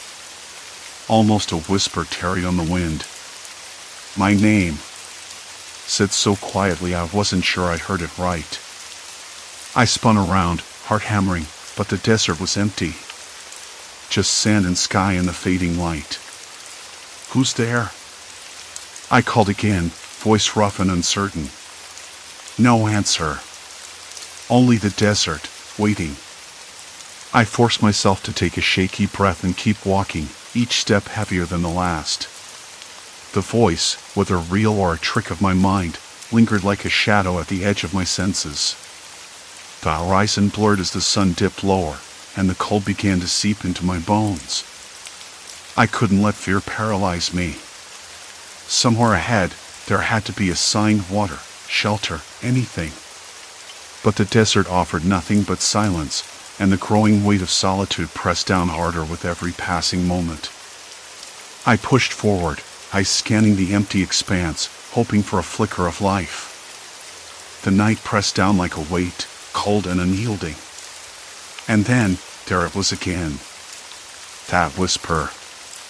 My name, barely audible, as if the wind itself carried it just beyond the edge of hearing. I spun around, breath catching in my throat, but all I saw was empty darkness. The desert had folded into itself, swallowing any traces of life or movement. I should have told myself it was the wind playing tricks or my mind unraveling. But the voice had a timbre I remembered, soft and close, like a memory brushing against my skin. "Who's there?" I called out, voice cracking. "Show yourself." Nothing. No footsteps, no reply. Just the desert waiting, patient and vast. I wanted to run, to find shelter, to chase down that shimmering oasis I glimpsed earlier, but my legs felt like lead. Instead, I sank down onto the sand, the rough grains prickling through my clothes. My hands trembled too much to reach for my water bottle, which was nearly empty. The dry taste in my mouth was sharp, a bitter reminder that time was running out. I closed my eyes, trying to steady my breathing. The desert wasn't just a place, it was a presence. Cold, indifferent, and relentless. I remembered something my sister once said about deserts, how they strip everything away until you're left with nothing but your own thoughts. I hadn't understood then. Now, I was beginning to. I opened my eyes again, scanning the horizon where the last light lingered. That shimmering flicker, the oasis, had appeared closer moments ago, like a promise. But now it was gone, retreating as if mocking me. I rubbed the sweat from my brow, tasting the grit on my lips. Was I chasing something real, or just chasing shadows? The voice came again, this time clearer. "Don't stop." It was my own voice. Or was it? It echoed from somewhere deep inside me, twisted and strange. I shook my head hard, trying to dispel the fog creeping into my mind. I couldn't afford to lose myself here. I forced myself to stand, legs unsteady beneath me. The temperature dropped sharply, and the cold wrapped around me like a shroud. The desert was no longer just a backdrop, it was a trap. The silence wasn't empty, it was full of things I couldn't see. The wind shifted, carrying the faintest scent of something metallic, like rust or old machinery, but I couldn't place it.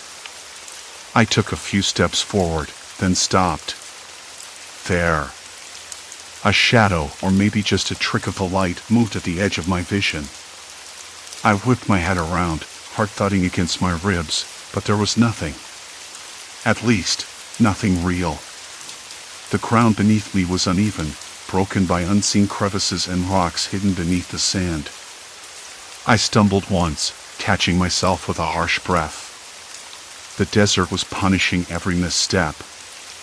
I tried to focus on something solid. The pack strapped to my back, the slight weight of the water bottle in my hand, the roughness of the coarse fabric against my skin. These were real. These were mine. But the line between real and imagined was blurring faster than I could keep up. I remembered the old map I'd found in the abandoned ranger station earlier that day. Faded, torn, and nearly illegible, but it showed a series of marked points, old wells, forgotten campsites, something labeled safe spot. If only I could reach one before the night deepened further. I swallowed hard, tasting the dryness like sandpaper. I needed a plan. Something concrete. I pulled the map from my pack, my fingers shaking as I unfolded it under the weak beam of my flashlight. The paper crinkled like brittle leaves. The edges were stained with dirt, and the ink was smudged in places, but I traced the route with my finger. The closest marker was a small cluster of rocks about 2 miles northeast. 2 miles. It didn't sound like much, but in this endless desert, 2 miles could be a lifetime. I stuffed the map back into my pack and started moving, each step slower and more deliberate than the last. The wind picked up, carrying grains of sand that stung my face and filled my ears with a low, constant hiss. It was like the desert was whispering all around me, voices carried in the shifting air. After what felt like an eternity, I spotted the rocky outcrop. It was just as the map described, jagged, weathered, and half buried in sand. Relief washed over me, but it was tinged with suspicion. The place looked abandoned. Too quiet. too empty. I approached cautiously, scanning the shadows for any sign of movement. Then I saw it, something half buried near the largest boulder. A small, weathered notebook. I picked it up, the cover cracked and worn. Flipping through the pages, I found scrawled notes and sketches. Someone had been here, marking their journey, their struggle. The entries were erratic, full of crossed outlines and frantic scribbles. One line caught my eye, voices in the wind. Not alone. They watch. They wait. A shiver ran down my spine. I wasn't the first to get lost out here. And if whoever wrote this had started hearing things, seeing things, maybe I wasn't imagining the whispers after all. I stuffed the notebook into my pack and sat against the boulder, trying to piece together what I'd learned. The desert wasn't just a physical challenge. It was a test of the mind. And I was starting to feel the first cracks. The wind howled louder now, whipping sand into my face. A sudden movement caught my eye, a figure, just beyond the rocks. I blinked, and it was gone. I wasn't sure if it had been real or another trick of the desert's cruel light. "Hello?" I called out, voice hoarse. No answer. I swallowed. The desert was a place of ghosts, forgotten travelers, lost hopes, and the relentless passage of time. But the real terror wasn't the emptiness around me. It was the emptiness inside. I stood up, the notebook heavy in my hand, and kept walking. The night was far from over. The night stretched on, a heavy, suffocating blanket that pressed down on my shoulders and whispered doubts into my ear. I flipped open the notebook again, scanning the scrawled words under the dim light of my fading flashlight. Whoever had written this had clearly been unraveling, piece by piece. They watch. They wait. That sentence stuck with me, heavy and ominous. I wondered who they were. Bandits? Other lost souls? Or just the cruel desert playing tricks on the mind? The thought made my stomach tie itself into knots. I wanted to believe it was the wind, the loneliness, sleep deprivation. Anything but something or someone real. I glanced around the dark desert landscape, the jagged silhouettes of rocks cutting harsh lines against the starlit sky. Then I saw it, the glimmer again, just beyond the ridge, like a flickering light on the horizon. My pulse quickened. That damned shimmering oasis was back. There 1 second, gone the next, teasing me like a cruel joke. I stood, swallowing a dry, bitter lump in my throat, and started toward it. The sand beneath my boots was cold now, compacted and hard, but my legs felt leaden. Was I chasing a hallucination? A mirage? Or was it something else entirely?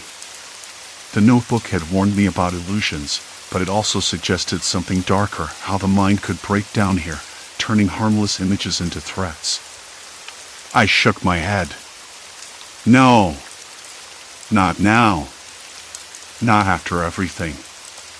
I had to keep moving. As I climbed the ridge, the shimmering grew brighter, like a beacon. I reached the top and froze. There was a campfire. Not just a flicker of light, but smoke curling upward, smelling faintly of sage and burnt brush. My breath caught. Someone was here. I dropped to my knees behind a rock, heart pounding so hard I thought it might burst. I strained my ears. Voices, low and murmuring, carried on the dry air. I couldn't make out the words, but there was definitely more than one person. I debated, should I call out? Approach? Or stay hidden? My throat was thick with dust and fear, but also a flicker of hope. Rescue? Company? Or danger? I whispered to myself, no. Stay quiet. Don't make a sound. The voices rose then, louder, a sudden burst of laughter that cracked the still night. It was human, Real. I swallowed hard, feeling both relief and dread. Relief because I wasn't entirely alone. Dread because now I knew escape wasn't an option.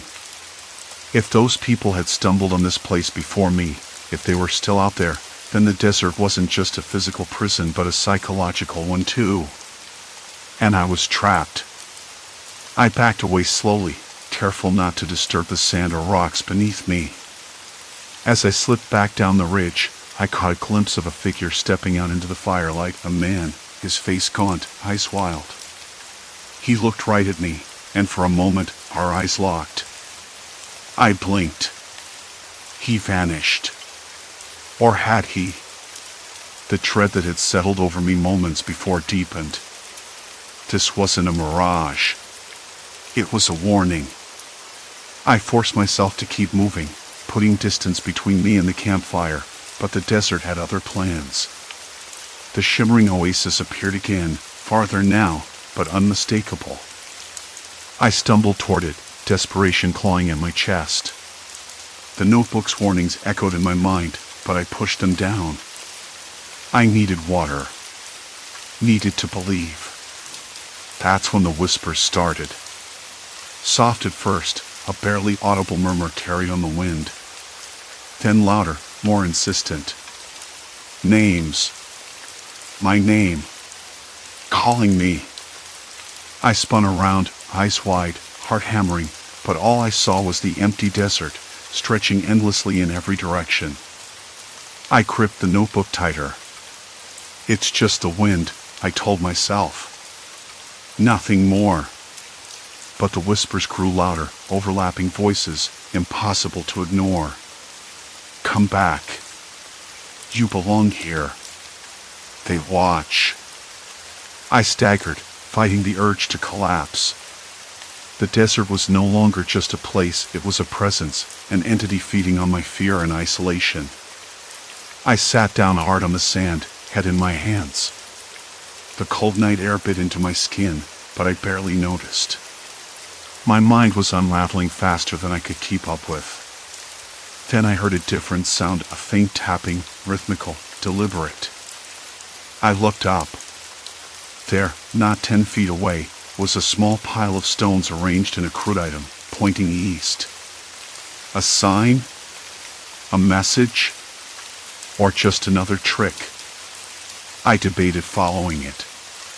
East could mean freedom or deeper into the wasteland. But staying put meant dying. I scanned the horizon for the oasis, but it had vanished again. The desert, merciless and vast, swallowed it whole. I stood slowly, muscles trembling, and started walking east. Behind me, the whispers faded into silence. Ahead, nothing but sand and darkness. And whatever waited in the distance. The sun dipped lower, bleeding colors into the sky, but the heat remained oppressive. Every step felt heavier, the weight of uncertainty pressing down harder than the sun's glare. Shadows stretched long, merging with the creeping cold of dusk. My breath caught when a faint glimmer shimmered ahead. Was it another mirage or something real? Hope flickered briefly before I reminded myself, in this wasteland, hope was as fragile as the stones beneath my feet. Still, I pressed on. The glimmer resolved into a shape, half-buried metal, gleaming dully beneath a thin layer of dust. I knelt, brushing away debris with trembling fingers until a rusted emblem emerged, the faded insignia of an old transport convoy, likely abandoned for years. Inside the hollow shell, I spotted remnants, empty cans, a cracked journal, and something wrapped carefully in oilcloth. Heart pounding, I unfolded the cloth to reveal a small, battered compass, its needle stubbornly twitching toward the west. The sight sparked a memory, stories from my mother about a hidden settlement beyond the jagged ridge, a place where water still flowed and crops grew stubbornly in the cracked earth. Could this compass be a sign pointing the way? The thought tempted me with a fragile thread of hope. I pocketed the compass and took one last look at the wreck, then turned toward the ridge, the sun now a molten orb sinking below the horizon. The cold was creeping in faster than I expected, and the shadows behind me deepened into something less forgiving. Every step forward was a choice, not just to keep moving, but to believe. The wasteland was unforgiving, but maybe, just maybe, it held a secret worth finding. The ridge loomed ahead, a jagged silhouette against the bruised sky, but the cold was sinking deeper into my bones. I shifted the compass in my pocket, its needle twitching stubbornly westward, as if mocking me with a precision I couldn't trust. The wrecked convoy lay behind me like a ghost, its hollow rusted carcass swallowed by night. I wanted to believe that compass was a sign, that somewhere beyond this ridge was a haven, a place where water still trickled, where life stubbornly clung to the earth. But the desert didn't care about hope. Trust me, I was there. Not really. I took a breath, the dry air rasping through my throat, tasting faintly of sand and decay. The sun had dipped beneath the horizon, leaving a bruised twilight that swallowed outlines and softened shadows into something sinister. The temperature had plummeted, and I regretted not setting up shelter sooner. My hands trembled, not just from cold but from exhaustion and something darker and unsteady edge gnawing at my mind. I forced my legs forward, each step crunching over loose stones and cracked dirt. The compass's needle flicked again, steadying toward west. I tried to focus on that, on something solid. But the silence was absolute. No wind. No animals. No distant sounds to anchor me. Just the pounding of my own heart and the whisper of my ragged breath. The ridge wasn't far, but the climb was steep and unyielding. My feet slipped on loose gravel, and I caught myself against a jagged rock, its rough surface scraping the palms of my hands. I tasted iron dry, gritty, mixed with the stale bitterness of sweat and grit. For a moment, I closed my eyes, trying to steady the spinning in my head. Then I heard it, a sound. Faint, distant, but unmistakable. Footsteps. Not mine. I froze. The desert was supposed to be empty, but the noise was real. Slow, deliberate. Someone was coming. Or maybe just my mind conjuring company where there was none. My breath hitched, and I swallowed hard, trying to keep my voice steady. "Hello?" I called, my voice cracking in the vast emptiness. No reply. Only the soft crunch of footsteps over stone, growing closer, then fading again like a cruel echo. I blinked, scanning the darkness beyond the ridge, but all I saw were shadows folding into each other. I knew better than to call out again. Stranger or no, this place didn't welcome visitors. The desert had a way of swallowing people whole, and those who survived often weren't the ones you wanted to meet. I shifted the compass in my pocket again, fingers slick with sweat despite the cold. The metal felt unreal, like a talisman against the swallowing dark. I told myself the footsteps were nothing, probably a hallucination, the desert playing tricks on my worn mind. But that didn't stop the cold prickling at my neck. I pressed on, climbing the ridge. The rocks grew sharper, the terrain less forgiving. My breath came in ragged bursts, and sweat pooled beneath my collar despite the chill. The compass needle wavered, then steadied again. At the summit, the world opened up. Below me stretched a valley rimmed with withered scrub and cracked earth, and somewhere in the distance, a shimmer flickered like a fragile mirage. An oasis? Or just another cruel trick? I didn't know anymore. I didn't know what was real. I sat on a cold rock, running my hands over the compass, trying to summon clarity. The journal from the convoy pressed against my chest, pages curled and brittle. I'd only skimmed it before. Maybe it held answers. My fingers trembled as I flipped through the brittle pages under the weak light of a fading moon. The handwriting was shaky, hurried in places. Notes about heat stroke, rationing water, mentions of a settlement beyond the ridge where water flows still, even in the worst of years. The writer had been desperate, hopeful, like me. Then a sudden noise shattered the fragile quiet, shuffling, a scrape against stone. I spun around, heart hammering so loud I was sure it echoed across the valley. Nothing. Just the wind or maybe something else. I swallowed hard, voice low and uneven. Who's there? No answer. But now I felt eyes on me, invisible and heavy. Paranoia? Or something real? I gripped the journal tighter, knuckles white. The desert's cold bit deeper. My mind wasn't just tired, it was unraveling, twisting shadows into threats. The compass, the journal, the fleeting shimmer, all threads in a fragile web that might snap. I forced myself to stand, every muscle screaming. The valley below was a vast silence, punctuated only by that distant shimmer. I had to decide, chase the illusion or stay put and risk freezing out here. My feet moved before my brain could catch up, descending the ridge with desperate urgency. The sand shifted beneath me, loose and untrustworthy. The horizon wavered, and the oasis, if it was one, slipped further away. I was running now, breath ragged, chest tight, mind fraying. The isolation was a weight pressing down, turning every sound into a warning, every shadow into a trap. The desert wasn't just empty, it was a void, a mirror reflecting the worst parts of myself back with cruel clarity.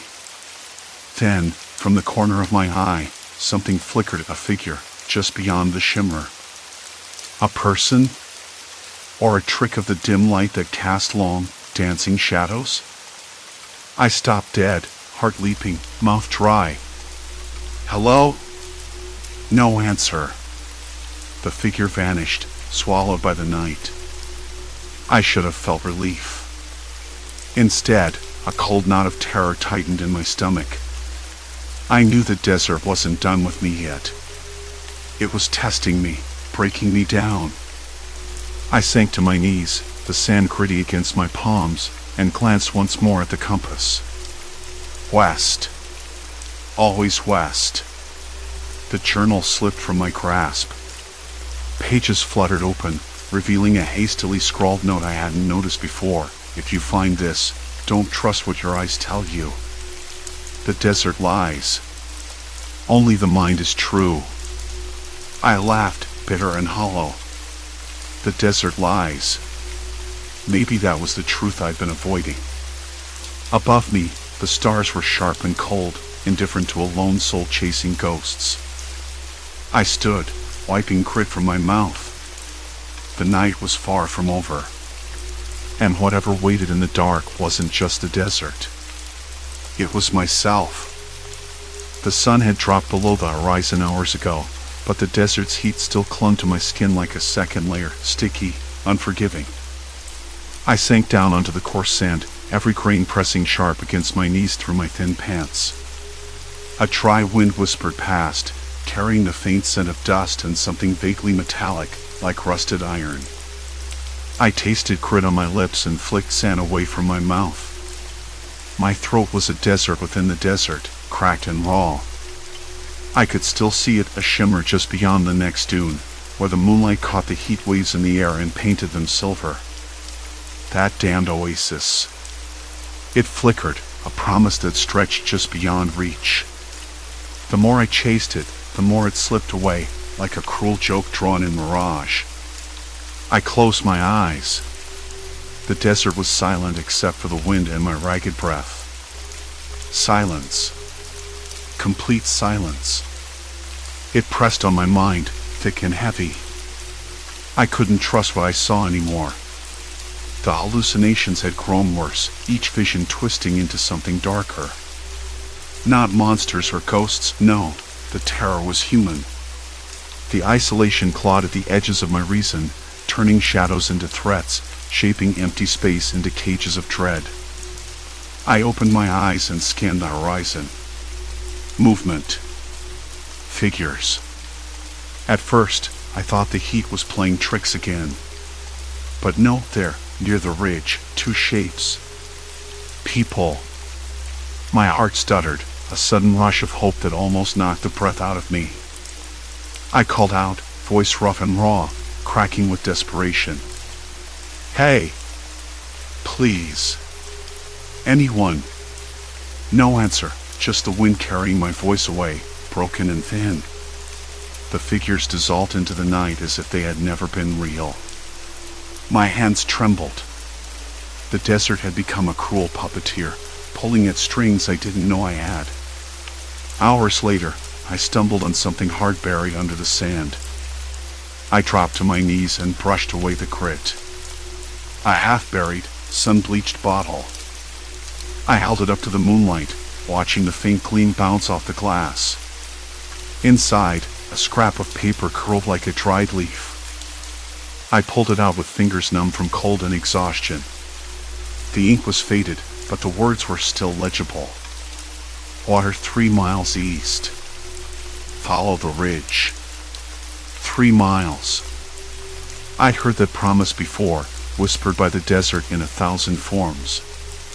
But this time, it was ink and glass, tangible proof that I wasn't imagining everything. I folded the note carefully and stuffed it into my pocket. I rose, steadying myself against the cold night air. The desert wasn't done with me yet. I had to try. The ridge was a jagged line against the sky, a dark slash cutting through the endless dunes. I started walking, each step dragging my feet deeper into the sand. The cold bit at my fingertips, and my breath came out in small white clouds. The night wasn't safe either. The desert shifted, shadows stretching like fingers, and the wind whispered like a warning. I thought I heard voices, soft murmurings that vanished when I tried to focus. Or was it just my mind unraveling, spinning stories from the nothingness? I shook my head, trying to clear the fog.